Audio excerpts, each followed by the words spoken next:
सतगुर नानक प्रगटया, मिटे धुंध जग चानन हुआ। ज्यों कर सूरज निकलया, तारे छपे अंधेर पलोआ। प्यारे बच्चों, आओ अज आपां गुरु नानक देव जी दे जन्म साखियां बारे विचार साझे करते हैं। बाबा जी, गुरु नानक देव जी कौन सन? प्यारे बच्चों, गुरु नानक देव जी सिख धर्म दे पहले गुरु सन, जिन्हां ने सिख धर्म की नींह रखी ते उन्हां ने संसार दे अंदर आके बड़े वड्डे वड्डे पापी ते जालमां नूं उस अकाल पुरख निरंकार दे नाल जोड़िया। बाबा जी, गुरु नानक देव जी की कोई साखी सुनाओ। प्यारे बच्चों, गुरु नानक पातशाह दे जन्म दियां बहुत साखियां ने। पहली साखी आपां जो गुरु नानक पातशाह ने एक बहुत वड्डा कौतक कीता, उस साखी नूं आपां सरवण करदे हां। गुरु नानक पातशाह जो कि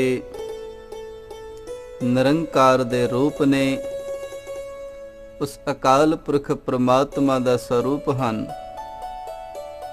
जदों पिता जी ने उन्हां नूं कोई काम कार करन वास्ते आख्या, पिता जी कहन लगे, बेटा नानक, तुसी अपनियां गावां मੱਝਾਂ नूं लै के जंगल दे जूह विच चार लिआया करो। गुरु नानक पातशाह ने पिता जी दा यह हुक्म प्रवान किया ते अगले दिन तो ही अपनियां गावां मੱਝਾਂ नूं लै के जंगल दे विच जाण दा काम शुरू कर दिता। 3-4 दिन ये काम ठीक ठाक चलता रहा, पर कुछ दिन तो बाद एक दिन जदों गुरु नानक पातशाह अपनियां गावां मੱਝਾਂ नूं लै के जंगल दे विच गए, मੱਝਾਂ चर रहीआं सन, पर गुरु नानक पातशाह जो उस निरंकार दा रूप हन, उस अकाल पुरख परमात्मा दी जोत हन, वो एक थां बैठ के इकागर मन हो गए। उन्हां दा चित उस निरंकार दे चरनां दे विच जुड़ गया। इतने इकागर होए, काफ़ी समा बीत गया। उधर जो गावां मੱਝਾਂ सन, ਉਹ लागे ही एक जिमीदार दे खेत दे विच जा वड़ियां, जिन्हां ने जिमीदार दी फसल दा बहुत नुकसान कीता। कुछ मूँह नाल चर लई, कुछ लत्तां पैरां नाल लताड़ दित्ती। इतने नूं खेत दा मालक आण पहुंचिया। आके उसने देखा कि मेरी ते सारी फसल दा नुकसान कर दिता। उसने सारियां गावां मੱਝਾਂ नूं इकट्ठे कीता ते राय बुलार दे कोल जाके शिकायत कीती, राय जी, तुहाडे पटवारी दे लड़के ने ते मेरी फसल दा नुकसान ही करा दिता। मेरी ते सारी फसल ही उजाड़ दिती है। मेरे सारे खेत दे विच अपनियां मੱਝਾਂ नूं वाड़ के मेरी सारी फसल खत्म करा दिती। मैनू इस फसल दा हरजाना दिवाया जाए। इतने नूं गुरु नानक पातशाह ने आख्या, राय जी, इन्हां दी फसल दा कोई नुकसान होया होवेगा, असीं हरजाना भर देंगे। इन्हां दी फसल दा कोई नुकसान नहीं होया, इन्हां दी फसल तो इसी तरह हरी भरी है। विश्वास नहीं हुंदा ਤੇ ਕਿਸੇ ਬੰਦੇ ਨੂੰ ਭੇਜ ਕੇ ਆਪ ਜੀ ਉਸ ਦਾ ਧਿਆਨ ਕਰਾ ਸਕਦੇ ਹੋ। ਜਦੋਂ ਰਾਏ ਜੀ ਨੇ ਇੱਕ ਬੰਦੇ ਨੂੰ ਭੇਜਿਆ ਤੇ ਕੀ ਦੇਖਿਆ ਕਿ ਫਸਲ ਇਸੇ ਤਰ੍ਹਾਂ ਹਰੀ ਭਰੀ ਹੈ। ਵੇਖੋ ਇਹ ਕਰਤਾਰ ਦੀ ਕਰਨੀ, ਉਸ ਅਕਾਲ ਪੁਰਖ ਪ੍ਰਮਾਤਮਾ ਦੇ ਰੰਗ ਜੋ ਗੁਰੂ ਨਾਨਕ ਪਾਤਸ਼ਾਹ ਨਿਰੰਕਾਰ ਦਾ ਰੂਪ ਨੇ, ਉਹਨਾਂ ਦੇ ਜੀਵਨ ਦਾ ਇੱਕ ਕੌਤਕ। ਇਹ ਉਹੀ ਗੁਰਦੁਆਰਾ ਹੈ ਜਿਸ ਦੇ ਆਪਾਂ ਦਰਸ਼ਨ ਕਰ ਰਹੇ ਹਾਂ। ਇੱਥੇ ਹੀ ਗੁਰੂ ਨਾਨਕ ਪਾਤਸ਼ਾਹ ਜੀ ਮੱਝਾਂ ਨੂੰ ਚਾਰਨ ਲਿਆਇਆ ਕਰਦੇ ਸਨ। ਇਹ ਉਹੀ ਜਗ੍ਹਾ ਹੈ ਜਿੱਥੇ ਗੁਰੂ ਨਾਨਕ ਪਾਤਸ਼ਾਹ ਦੀਆਂ ਮੱਝਾਂ ਨੇ ਜ਼ਿਮੀਂਦਾਰ ਦੀ ਖੇਤੀ ਦਾ ਨੁਕਸਾਨ ਕੀਤਾ ਸੀ ਤੇ ਕਰਤਾਰ ਨੇ ਉਸ ਖੇਤੀ ਨੂੰ ਹਰੀ ਭਰੀ ਕਰ ਦਿੱਤਾ ਸੀ। ਇਹ ਉਹੀ ਜਗ੍ਹਾ ਹੈ ਜਿੱਥੇ ਅੱਜ ਹਰ ਰੋਜ਼ ਉਸ ਅਕਾਲ ਪੁਰਖ ਪ੍ਰਮਾਤਮਾ ਦੀ ਆਰਾਧਨਾ ਹੁੰਦੀ ਹੈ। ਉਸ ਨਿਰੰਕਾਰ ਦੇ ਗੁਣਾਂ ਨੂੰ ਗਾਇਨ ਕੀਤਾ ਜਾਂਦਾ ਹੈ। ਬਾਬਾ ਜੀ ਗੁਰੂ ਨਾਨਕ ਦੇਵ ਜੀ ਦੀ ਸੱਚੇ ਸੌਦੇ ਵਾਲੀ ਸਾਖੀ ਸੁਣਾਓ। ਧੰਨ ਨਾਨਕ ਤੇਰੀ ਵੱਡੀ ਕਮਾਈ, ਧੰਨ ਨਾਨਕ ਤੇਰੀ ਵੱਡੀ ਕਮਾਈ, ਧੰਨ ਨਾਨਕ ਤੇਰੀ ਵੱਡੀ ਕਮਾਈ। ਪਿਆਰੇ ਬੱਚਿਓ, ਗੁਰੂ ਨਾਨਕ ਪਾਤਸ਼ਾਹ ਜੀ ਜਦੋਂ ਥੋੜੇ ਵੱਡੇ ਹੋਏ, ਪਿਤਾ ਜੀ ਨੇ ਸੋਚਿਆ ਕਿ ਹੁਣ ਨਾਨਕ ਜੀ ਵੱਡੇ ਹੋ ਗਏ ਹਨ, ਇਹਨਾਂ ਨੂੰ ਕਿਸੇ ਕਾਰ ਵਿਹਾਰ ਦੇ ਵਿੱਚ ਲਾਇਆ ਜਾਏ ਤਾਂ ਕਿ ਇਹਨਾਂ ਦਾ ਚਿੱਤ ਵੀ ਕਿਸੇ ਕੰਮ ਦੇ ਵਿੱਚ ਲੱਗ ਜਾਏ ਤੇ ਘਰ ਦਾ ਵੀ ਕੋਈ ਕੰਮ ਸੌਰ ਜਾਵੇਗਾ। ਪਿਤਾ ਜੀ ਨੇ ਸੋਚਿਆ ਇਹਨਾਂ ਨੂੰ ਕਿਸੇ ਵਪਾਰ ਦੇ ਵਿੱਚ ਲਾਇਆ ਜਾਏ, ਕੋਈ ਖਰਾ ਸੌਦਾ ਕਰਨ ਵਾਸਤੇ ਇਹਨਾਂ ਨੂੰ ਬਾਹਰ ਭੇਜਿਆ ਜਾਏ। ਪਿਤਾ ਜੀ ਨੇ ਗੁਰੂ ਨਾਨਕ ਪਾਤਸ਼ਾਹ ਨੂੰ 20 ਰੁਪਏ ਦਿੱਤੇ। ਬੇਟਾ, ਇਹ 20 ਰੁਪਏ ਲੈ ਕੇ ਤੁਸੀਂ ਜਾਓ, ਕੋਈ ਖਰਾ ਸੌਦਾ ਕਰਕੇ ਲਿਆਓ ਜਿਸ ਦਾ ਕੋਈ ਚੰਗਾ ਲਾਭ ਹੋਵੇ। ਗੁਰੂ ਨਾਨਕ ਪਾਤਸ਼ਾਹ ਨੇ ਪਿਤਾ ਜੀ ਦਾ ਇਹ ਹੁਕਮ ਪ੍ਰਵਾਨ ਕੀਤਾ। 20 ਰੁਪਏ ਲੈ ਕੇ ਚੋਹੜ ਕਾਣੇ ਵੱਲੋਂ ਚੱਲ ਪਏ। ਅਜੇ ਪਿੰਡ ਤੋਂ ਕੁਝ ਦੂਰ ਹੀ ਪਹੁੰਚੇ ਸਨ ਕੀ ਦੇਖਿਆ ਕਿ ਰਸਤੇ ਦੇ ਵਿੱਚ ਇੱਕ ਭੁੱਖੇ ਨੰਗੇ ਸਾਧੂਆਂ ਦਾ ਟੋਲਾ ਬੈਠਾ ਹੋਇਆ ਹੈ। ਗੁਰੂ ਨਾਨਕ ਪਾਤਸ਼ਾਹ ਨੇ ਉਹਨਾਂ ਨੂੰ ਦੇਖਿਆ ਤੇ ਮਨ ਦੇ ਵਿੱਚ ਸੋਚਣ ਲੱਗ ਪਏ, ਪਿਤਾ ਜੀ ਨੇ ਆਖਿਆ ਸੀ ਕੋਈ ਖਰਾ ਸੌਦਾ ਕਰਨਾ, ਕੋਈ ਇਹੋ ਜਿਹਾ ਵਪਾਰ ਕਰਨਾ ਜਿਸ ਦਾ ਬਹੁਤ ਲਾਭ ਹੋਵੇ। ਕਹਿੰਦੇ ਜੇ ਇਹਨਾਂ ਨੂੰ ਲੰਗਰ ਛਕਾ ਦਿੱਤਾ ਜਾਏ, ਇਹਨਾਂ ਦੀ ਸੇਵਾ ਕੀਤੀ ਜਾਏ, ਇਸ ਤੋਂ ਵਧੀਆ ਹੋਰ ਖਰਾ ਸੌਦਾ ਕੀ ਹੋਵੇਗਾ। ਗੁਰੂ ਨਾਨਕ ਪਾਤਸ਼ਾਹ ਨੇ ਉਹਨਾਂ 20 ਰੁਪਈਆਂ ਦਾ ਜੋ ਪਿਤਾ ਜੀ ਨੇ ਦਿੱਤੇ ਸਨ, ਉਹਨਾਂ ਭੁੱਖੇ ਨੰਗੇ ਸਾਧੂਆਂ ਨੂੰ ਲੰਗਰ ਛਕਾ ਦਿੱਤਾ ਤੇ ਕੱਪੜੇ ਪਵਾ ਦਿੱਤੇ। ਇਹ ਖਰਾ ਸੌਦਾ ਕੀਤਾ ਗੁਰੂ ਨਾਨਕ ਪਾਤਸ਼ਾਹ ਨੇ। ਇਹ ਉਹੀ ਗੁਰਦੁਆਰਾ ਹੈ ਜਿਸ ਦੇ ਆਪਾਂ ਦਰਸ਼ਨ ਕਰ ਰਹੇ ਹਾਂ। ਇੱਥੇ ਹੀ ਗੁਰੂ ਨਾਨਕ ਪਾਤਸ਼ਾਹ ਨੇ ਉਹਨਾਂ ਭੁੱਖੇ ਨੰਗੇ ਸਾਧੂਆਂ ਨੂੰ 20 ਰੁਪਏ ਦਾ ਲੰਗਰ ਛਕਾਇਆ ਸੀ। ਇਹ ਗੁਰੂ ਨਾਨਕ ਪਾਤਸ਼ਾਹ ਦੀ ਬਖਸ਼ਿਸ਼ ਹੈ ਕਿ ਇਸ ਗੁਰਦੁਆਰੇ ਹਰ ਰੋਜ਼ ਉਸ ਅਕਾਲ ਪੁਰਖ ਪ੍ਰਮਾਤਮਾ ਦੀ ਸਿਫਤ ਹੁੰਦੀ ਹੈ। ਉਸ ਅਕਾਲ ਪੁਰਖ ਪ੍ਰਮਾਤਮਾ ਦੇ ਗੁਣਾਂ ਨੂੰ ਗਾਇਨ ਕੀਤਾ ਜਾਂਦਾ ਹੈ ਤੇ ਬਖਸ਼ਿਸ਼ ਉਹਨਾਂ 20 ਰੁਪਈਆਂ ਦੀ ਜੋ ਗੁਰੂ ਨਾਨਕ ਪਾਤਸ਼ਾਹ ਨੇ ਖਰਾ ਸੌਦਾ ਕੀਤਾ ਸੀ, ਉਹਨਾਂ 20 ਰੁਪਈਆਂ ਦਾ ਲੰਗਰ ਛਕਾਇਆ ਸੀ। ਅੱਜ ਵੀ ਉਹਨਾਂ 20 ਰੁਪਈਆਂ ਦਾ ਲੰਗਰ ਸਾਰੇ ਸੰਸਾਰ ਦੇ ਵਿੱਚ ਚੱਲ ਰਿਹਾ ਹੈ।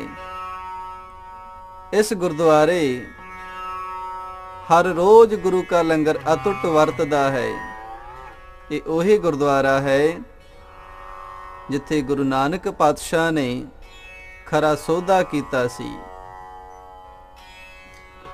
ਇਹ ਉਹੀ ਝਾੜੀਆਂ ਹਨ, ਇਹ ਉਹੀ ਬੇਰ ਨੇ ਜਿੱਥੇ ਉਹ ਭੁੱਖੇ ਨੰਗੇ ਸਾਧੂ ਬੈਠੇ ਹੋਏ ਸਨ, ਜਿੱਥੇ ਗੁਰੂ ਨਾਨਕ ਪਾਤਸ਼ਾਹ ਨੇ ਉਹਨਾਂ ਭੁੱਖੇ ਨੰਗੇ ਸਾਧੂਆਂ ਨੂੰ ਇਹ ਲੰਗਰ ਛਕਾਇਆ ਸੀ। ਇਹ ਉਹੀ ਅਸਥਾਨ ਹੈ। ਧੰਨ ਨਾਨਕ ਤੇਰੀ ਵੱਡੀ ਕਮਾਈ, ਧੰਨ ਨਾਨਕ ਤੇਰੀ ਵੱਡੀ ਕਮਾਈ, ਧੰਨ ਨਾਨਕ ਤੇਰੀ ਵੱਡੀ ਕਮਾਈ, ਧੰਨ ਨਾਨਕ ਤੇਰੀ ਵੱਡੀ ਕਮਾਈ, ਧੰਨ ਨਾਨਕ ਤੇਰੀ ਵੱਡੀ ਕਮਾਈ, ਧੰਨ ਨਾਨਕ ਤੇਰੀ ਵੱਡੀ ਕਮਾਈ।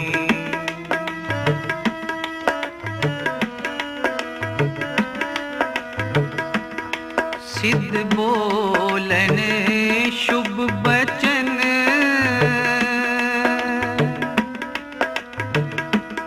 ਸਿੱਧ ਬੋਲਨ ਸ਼ੁਭ ਬਚਨ, ਧੰਨ ਨਾਨਕ ਤੇਰੀ ਵੱਡੀ ਕਮਾਈ, ਧੰਨ ਨਾਨਕ ਤੇਰੀ ਵੱਡੀ ਕਮਾਈ, ਧੰਨ ਨਾਨਕ ਤੇਰੀ ਵੱਡੀ ਕਮਾਈ, ਧੰਨ ਨਾਨਕ ਤੇਰੀ ਵੱਡੀ ਕਮਾਈ, ਧੰਨ ਨਾਨਕ ਤੇਰੀ ਵੱਡੀ ਕਮਾਈ, ਧੰਨ ਨਾਨਕ ਤੇਰੀ ਵੱਡੀ ਕਮਾਈ।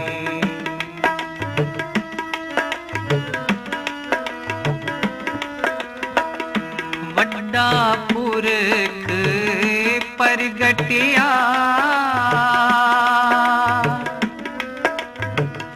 ਵੱਡਾ ਪੁਰਖ ਪ੍ਰਗਟਿਆ, ਕਲ ਯੁਗ ਅੰਦਰ ਜੋਤ ਜਗਾਈ, ਕਲ ਯੁਗ ਅੰਦਰ ਜੋਤ ਜਗਾਈ, ਧੰਨ ਨਾਨਕ ਤੇਰੀ ਵੱਡੀ ਕਮਾਈ, ਧੰਨ ਨਾਨਕ ਤੇਰੀ ਵੱਡੀ ਕਮਾਈ, ਧੰਨ ਨਾਨਕ ਤੇਰੀ ਵੱਡੀ ਕਮਾਈ, ਧੰਨ ਨਾਨਕ ਤੇਰੀ ਵੱਡੀ ਕਮਾਈ, ਧੰਨ ਨਾਨਕ ਤੇਰੀ ਵੱਡੀ ਕਮਾਈ, ਧੰਨ ਨਾਨਕ ਤੇਰੀ ਵੱਡੀ ਕਮਾਈ।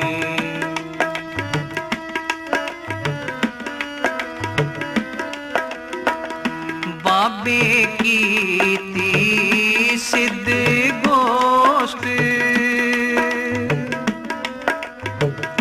ਬਾਬੇ ਕੀਤੀ ਸਿੱਧ ਗੋਸ਼ਟ, ਸ਼ਬਦ ਸਾਤ ਸੇਧਾਂ ਵਿੱਚ ਆਈ, ਸ਼ਬਦ ਸਾਤ ਸੇਧਾਂ ਵਿੱਚ ਆਈ,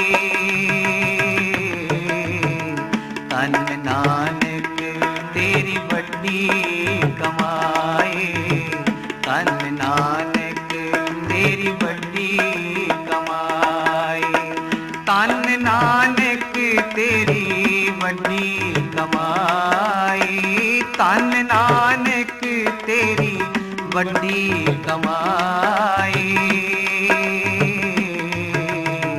ਧੰਨ ਨਾਨਕ ਤੇਰੀ ਵੱਡੀ ਕਮਾਈ, ਧੰਨ ਨਾਨਕ ਤੇਰੀ ਵੱਡੀ ਕਮਾਈ। ਬਾਬਾ ਜੀ ਗੁਰੂ ਨਾਨਕ ਦੇਵ ਜੀ ਦੀ ਸਭ ਦੀ ਇੱਛਾ ਵਾਲੀ ਸਾਖੀ ਸੁਣਾਓ। ਪਿਆਰੇ ਬੱਚਿਓ, ਸੱਪ ਦੀ ਛਾਂ ਵਾਲੀ ਸਾਖੀ ਇਹ ਬਹੁਤ ਵੱਡਾ ਕੌਤਕ ਹੈ, ਬਹੁਤ ਵੱਡਾ ਆਸ਼ਚਰਜ ਹੈ ਕਿ ਜਦੋਂ ਗੁਰੂ ਨਾਨਕ ਪਾਤਸ਼ਾਹ ਜੀ ਹਰ ਰੋਜ਼ ਦੀ ਤਰ੍ਹਾਂ ਗਾਵਾਂ ਮੱਝਾਂ ਨੂੰ ਲੈ ਕੇ ਜੰਗਲ ਦੇ ਵਿੱਚ ਚਾਰਨ ਜਾਇਆ ਕਰਦੇ ਸਨ। ਇੱਕ ਦਿਨ ਵਿਸਾਖ ਮਹੀਨੇ ਦੀ ਦੁਪਹਿਰ ਜਦੋਂ ਗੁਰੂ ਨਾਨਕ ਪਾਤਸ਼ਾਹ ਜੀ ਇੱਕ ਦਰਖਤ ਦੇ ਹੇਠਾਂ ਆਰਾਮ ਕਰ ਰਹੇ ਸਨ ਤੇ ਗਾਵਾਂ ਮੱਝਾਂ ਜੋਹ ਵਿੱਚ ਚਰ ਰਹੀਆਂ ਸਨ। ਸੂਰਜ ਢਲਣ ਦਾ ਸਮਾਂ ਹੋਇਆ। ਸੂਰਜ ਢਲਣ ਦੇ ਨਾਲ ਨਾਲ ਦਰਖਤ ਦੀ ਛਾਂ ਵੀ ਢਲਣ ਲੱਗ ਪਈ ਤੇ ਗੁਰੂ ਨਾਨਕ ਪਾਤਸ਼ਾਹ ਦੇ ਮੁਖ ਤੇ ਧੁੱਪ ਆ ਗਈ। ਕਮਲ ਵਰਗਾ ਮੁਖੜਾ ਗੁਰੂ ਨਾਨਕ ਪਾਤਸ਼ਾਹ ਦਾ ਜਦੋਂ ਉਸ ਤੇ ਧੁੱਪ ਪਈ ਤੇ ਉੱਥੋਂ ਇੱਕ ਸੱਪ ਨਿਕਲਿਆ। ਉਸਨੇ ਗੁਰੂ ਨਾਨਕ ਪਾਤਸ਼ਾਹ ਦੇ ਮੁਖ ਤੇ ਛਾਂ ਕਰ ਲਈ। ਦੇਵ ਨੇ ਉਸ ਸਮੇਂ ਰਾਏ ਬੁਲਾਰ ਸ਼ਿਕਾਰ ਖੇਡ ਕੇ ਵਾਪਸ ਆ ਰਿਹਾ ਸੀ। ਸਾਥੀ ਉਸ ਦੇ ਨਾਲ ਸਨ। ਉਸਨੇ ਕੀ ਦੇਖਿਆ ਕਿ ਪਟਵਾਰੀ ਦਾ ਲੜਕਾ ਨਾਨਕ ਦੇ ਮੁਖ ਤੇ ਸੱਪ ਨੇ ਛਾਂ ਕੀਤੀ ਹੋਈ ਹੈ। ਉਹ ਬੜਾ ਹੈਰਾਨ ਹੋਇਆ। ਉਸ ਦੇ ਮਨ ਦੇ ਵਿੱਚ ਗੁਰੂ ਨਾਨਕ ਪਾਤਸ਼ਾਹ ਵਾਸਤੇ ਬੜਾ ਪਿਆਰ ਤੇ ਸਤਿਕਾਰ ਪੈਦਾ ਹੋਇਆ। ਉਸਨੇ ਦੇਖਿਆ ਇਹ ਤੇ ਉਸ ਅਕਾਲ ਪੁਰਖ ਪਰਮਾਤਮਾ ਦਾ ਰੂਪ ਹਨ। ਇਹ ਤੇ ਉਸ ਨਿਰੰਕਾਰ ਦੇ ਹੀ ਜੋਤ ਹਨ ਜਿਨ੍ਹਾਂ ਦੇ ਮੁਖ ਤੇ ਸੱਪ ਨੇ ਵੀ ਛਾਂ ਕੀਤੀ ਹੋਈ ਸੀ। ਉਸਨੇ ਗੁਰੂ ਨਾਨਕ ਪਾਤਸ਼ਾਹ ਨੂੰ ਆਪਣੇ ਮਨ ਦੇ ਵਿੱਚ ਨਮਸਕਾਰ ਕੀਤੀ। ਆਪਣੇ ਮਨ ਦੇ ਵਿੱਚ ਬੜਾ ਸਤਿਕਾਰ ਕੀਤਾ। ਇਹ ਉਹੀ ਗੁਰਦੁਆਰਾ ਹੈ ਜਿਸ ਦੇ ਆਪਾਂ ਦਰਸ਼ਨ ਕਰ ਰਹੇ ਹਾਂ ਕਿ ਜਿੱਥੇ ਗੁਰੂ ਨਾਨਕ ਪਾਤਸ਼ਾਹ ਜੀ ਇਸ ਦਰਖਤ ਦੇ ਹੇਠਾਂ ਆਰਾਮ ਕਰ ਰਹੇ ਸਨ ਤੇ ਸੱਪ ਨੇ ਛਾਂ ਕੀਤੀ ਸੀ। ਇਹ ਉਹੀ ਗੁਰਦੁਆਰਾ ਹੈ। ਬਾਬਾ ਜੀ ਗੁਰੂ ਨਾਨਕ ਦੇਵ ਜੀ ਨੇ ਮੋਦੀ ਖਾਨੇ ਵਿੱਚ ਕਿਵੇਂ 13 ਕਰਕੇ ਤੋਲੀਆਂ? ਪਿਆਰੇ ਬੱਚਿਓ, ਗੁਰੂ ਨਾਨਕ ਪਾਤਸ਼ਾਹ ਜੀ ਨੇ ਉਸ ਅਕਾਲ ਪੁਰਖ ਪਰਮਾਤਮਾ ਦੀ ਆਰਾਧਨਾ ਕੀਤੀ, ਉਸ ਨਿਰੰਕਾਰ ਦਾ ਸਿਮਰਨ ਕੀਤਾ ਤੇ ਸੰਸਾਰ ਦੇ ਕੰਮ ਕਾਜ ਵੀ ਸਾਰੇ ਕੀਤੇ ਨੇ। ਇਹ 13 ਗੁਰੂ ਨਾਨਕ ਪਾਤਸ਼ਾਹ ਜੀ ਕੰਮ ਤੇ ਸੰਸਾਰੀ ਕਰਦੇ ਸਨ, ਪਰ ਧਿਆਨ ਉਸ ਅਕਾਲ ਪੁਰਖ ਨਿਰੰਕਾਰ ਦੇ ਵਿੱਚ ਹੁੰਦਾ ਸੀ। ਗੁਰੂ ਨਾਨਕ ਪਾਤਸ਼ਾਹ ਜਦੋਂ ਨਵਾਬ ਦੌਲਤ ਖਾਨ ਦੇ ਕੋਲ ਮੋਦੀ ਖਾਨੇ ਦੇ ਵਿੱਚ ਨੌਕਰੀ ਕਰਦੇ ਸਨ ਤੇ ਲੋਕਾਂ ਨੂੰ ਰਸਦ ਵੰਡਦੇ ਸੀ ਤੇ ਤੋਲਦੇ ਸਨ ਗੁਰੂ ਨਾਨਕ ਪਾਤਸ਼ਾਹ ਜੀ। ਤੇ ਤੋਲਦਿਆਂ ਜਦੋਂ ਗਿਣਤੀ ਦੇ ਵਿੱਚ 13 ਤੇ ਪਹੁੰਚਦੇ ਸਨ, ਉਹਨਾਂ ਦਾ ਚਿੱਤ ਉਸ 13 ਉਸ ਨਿਰੰਕਾਰ ਦੇ ਨਾਲ ਜੁੜ ਜਾਂਦਾ ਸੀ। ਮਨ ਦੇ ਵਿੱਚ ਹੁੰਦਾ ਸੀ ਇਹ ਸਭ ਕੁਝ ਜੋ ਮੈਂ ਇਹ ਰਾਸ਼ਨ ਵੰਡ ਰਿਹਾ ਹਾਂ ਇਹ ਸਭ 13 ਹੈ।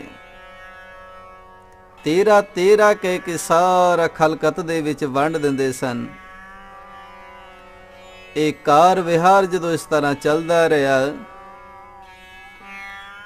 ਕੁਝ ਲੋਕਾਂ ਨੇ ਦੌਲਤ ਖਾਨ ਦੇ ਕੋਲ ਜਾ ਕੇ ਸ਼ਿਕਾਇਤ ਕੀਤੀ ਕਿ ਗੁਰੂ ਨਾਨਕ ਪਾਤਸ਼ਾਹ ਜੀ ਤੇ 13 ਕਰਕੇ ਬਹੁਤ ਜ਼ਿਆਦਾ ਰਾਸ਼ਨ ਵੰਡੇ ਜਾਂਦੇ ਨੇ, ਇਸ ਤਰ੍ਹਾਂ ਤੇ ਮੋਦੀ ਖਾਨਾ ਖਾਲੀ ਹੋ ਜਾਵੇਗਾ। ਜਦੋਂ ਲੇਖਾ ਜੋਖਾ ਹੁੰਦਾ ਉਦੋਂ ਮੋਦੀ ਖਾਨੇ ਦੇ ਵਿੱਚ ਰਸਦ ਵੀ ਪੂਰੀ ਨਿਕਲਦੀ ਸੀ। ਈਰਖਾਵਾਦੀ ਲੋਕ ਇਸ ਨੂੰ ਦੇਖ ਕੇ ਬੜੇ ਹੈਰਾਨ ਹੁੰਦੇ ਸਨ ਕਿ ਜਦੋਂ ਲੇਖਾ ਜੋਖਾ ਹੋਣਾ ਰਾਸ਼ਨ ਵੀ ਸਟੋਰ ਦੇ ਵਿੱਚ ਮੋਦੀ ਖਾਨੇ ਦੇ ਵਿੱਚ ਪੂਰਾ ਹੋਣਾ, ਤੇ ਗੁਰੂ ਨਾਨਕ ਪਾਤਸ਼ਾਹ ਨੇ 13 ਕਰਕੇ ਲੋਕਾਂ ਦੇ ਵਿੱਚ ਜੋ ਕੁਝ ਰਾਸ਼ਨ ਵੰਡਿਆ ਉਹ ਰਾਸ਼ਨ ਘੱਟ ਵੀ ਨਾ ਹੋਣਾ। ਇਹ ਗੁਰੂ ਨਾਨਕ ਪਾਤਸ਼ਾਹ ਦੀ ਸੁਰਤ, ਇਹ ਗੁਰੂ ਨਾਨਕ ਪਾਤਸ਼ਾਹ ਦਾ ਧਿਆਨ ਜੋ ਉਸ ਅਕਾਲ ਪੁਰਖ ਪਰਮਾਤਮਾ ਦੇ ਚਰਨਾਂ ਦੇ ਵਿੱਚ ਜੁੜਿਆ ਹੋਇਆ ਸੀ। ਇਹ ਇੱਕ ਸਿਧਾਂਤ ਦਿੱਤਾ ਗੁਰੂ ਨਾਨਕ ਪਾਤਸ਼ਾਹ ਨੇ ਕਿ ਉਸ ਦਾਤੇ ਨੇ ਜੋ ਕੁਝ ਦਿੱਤਾ ਹੈ, ਉਸ ਕਰਤੇ ਪੁਰਖ ਨੇ ਜੋ ਕੁਝ ਦਿੱਤਾ ਹੈ, ਉਸੇ ਦਾ ਸਮਝ ਕੇ ਇਸ ਖਲਕਤ ਦੇ ਵਿੱਚ ਵੰਡ ਦਈਏ, ਇਸ ਸੰਸਾਰ ਦੇ ਵਿੱਚ ਵੰਡ ਦਈਏ। ਇਹੀ ਸਭ ਤੋਂ ਵੱਡੀ ਦਾਤ ਹੈ। ਦੌਲਤ ਖਾਨ ਦਾ ਪਿਆਰ, ਦੌਲਤ ਖਾਨ ਦੇ ਮਨ ਦੇ ਵਿੱਚ ਗੁਰੂ ਨਾਨਕ ਪਾਤਸ਼ਾਹ ਦੇ ਵਾਸਤੇ ਬਹੁਤ ਸਤਿਕਾਰ ਪੈਦਾ ਹੋਇਆ। ਇਹ ਉਹੀ ਗੁਰਦੁਆਰਾ ਹੈ ਜਿਸ ਗੁਰਦੁਆਰੇ ਦੇ ਆਪਾਂ ਦਰਸ਼ਨ ਕਰ ਰਹੇ ਹਾਂ।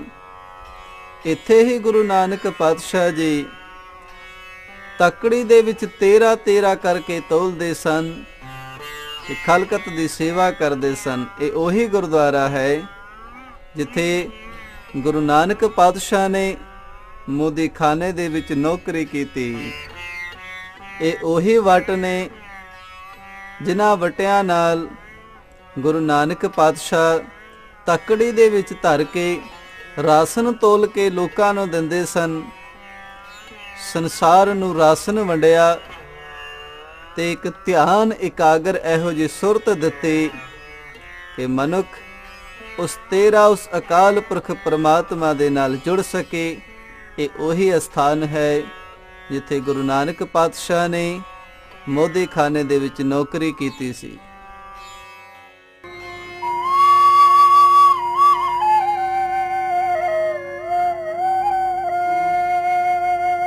मेरा मुझ में किछ नहीं, जो किछ है सो तेरा, जो किछ है सो तेरा। मेरा मुझ में किछ नहीं, जो किछ है सो तेरा, जो किछ है सो तेरा। मेरा मुझ में किछ नहीं, जो किछ है सो तेरा।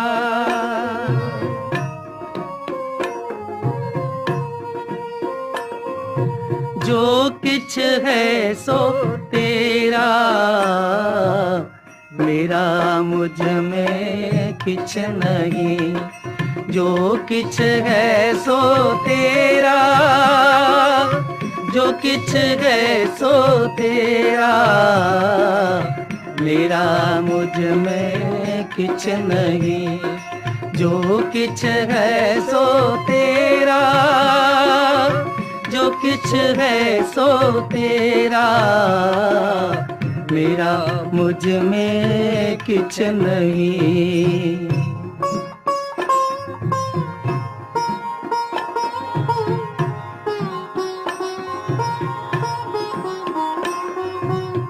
तेरा तुझको सौंपते क्या लागे मेरा,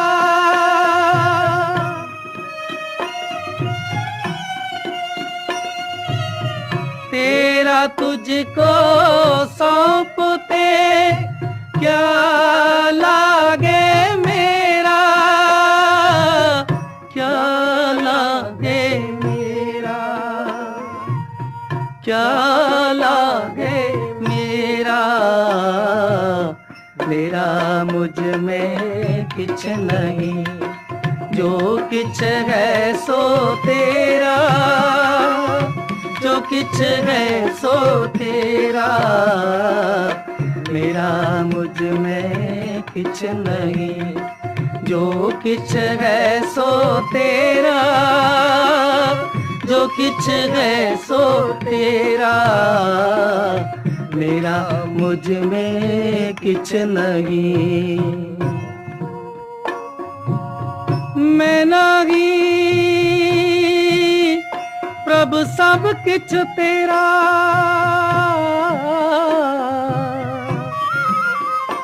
ईगे निर्गुण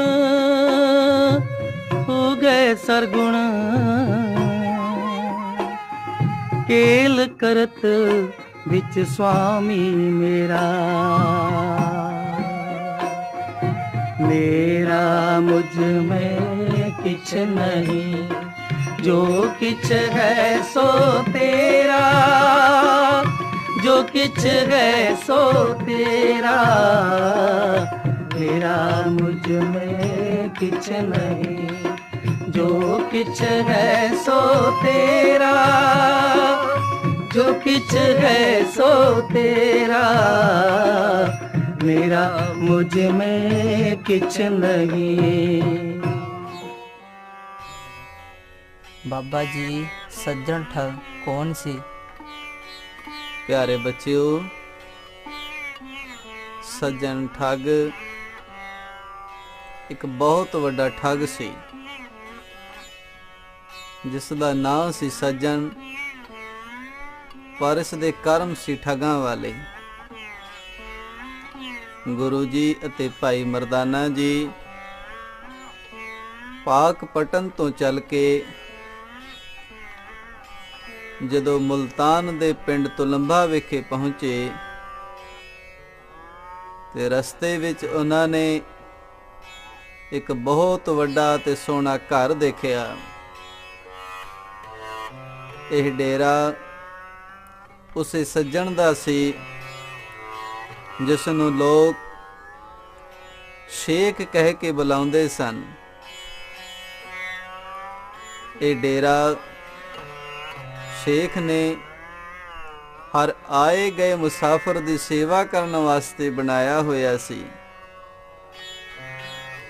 ਇਸ ਡੇਰੇ ਵਿੱਚ ਜੋ ਵੀ ਕੋਈ ਆਉਂਦਾ ਉਸ ਨੂੰ ਖਾਣ ਲਈ ਭੋਜਨ ਮਿਲਦਾ ਸੀ ਅਤੇ ਰਹਿਣ ਲਈ ਉਸ ਨੂੰ ਜਗ੍ਹਾ ਮਿਲਦੀ ਸੀ। ਰਾਹੀ ਭਾਵੇਂ ਹਿੰਦੂ ਹੋਵੇ ਜਾਂ ਮੁਸਲਮਾਨ, ਕਿਸੇ ਨਾਲ ਕੋਈ ਵਿਤਕਰਾ ਨਹੀਂ ਸੀ ਕੀਤਾ ਜਾਂਦਾ।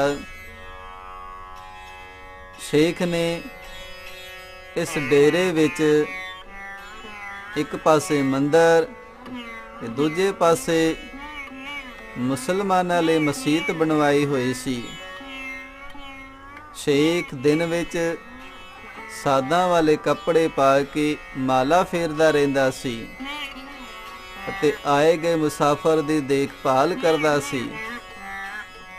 ਇਸ ਸੇਵਾ ਨੂੰ ਦੇਖ ਕੇ ਹਰ ਮਿਲਣ ਵਾਲਾ ਉਸ ਨੂੰ ਸੱਜਣ ਕਹਿ ਕੇ ਬੁਲਾਉਂਦਾ ਸੀ। ਉਸ ਦਾ ਅਸਲੀ ਨਾਮ ਲੋਕਾਂ ਦੇ ਵਿੱਚ ਸੱਜਣ ਸੀ।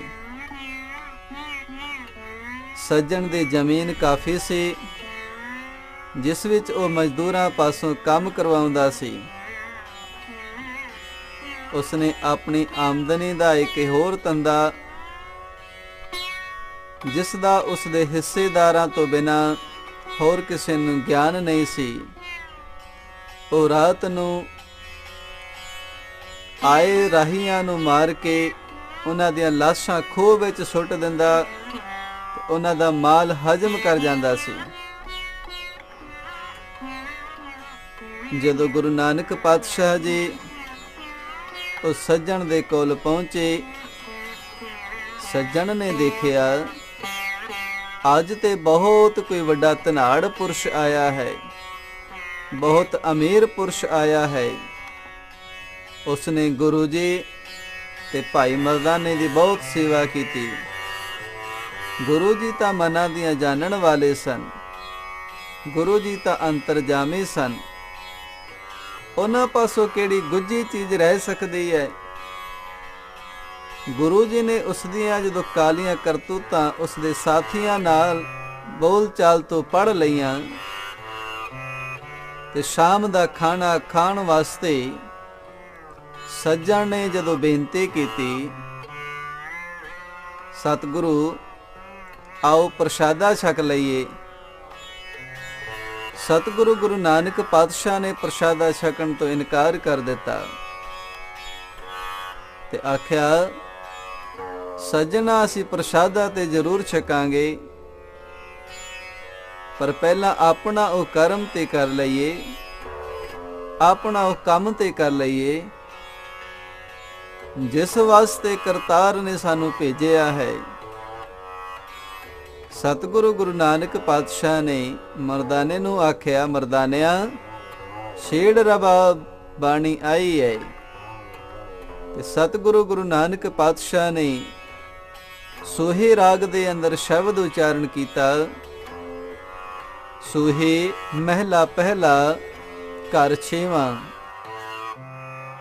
ਉਜਲ ਕਹਿਹਾ ਚਲਕਣਾ ਘੋਟਮ ਕਾਲੜੀ ਮਸ, ਧੋਤਿਆਂ ਝੂਠ ਨਾ ਉਤਰੈ ਜੇਸੋ ਧੋਵਾਂ ਤਿਸ,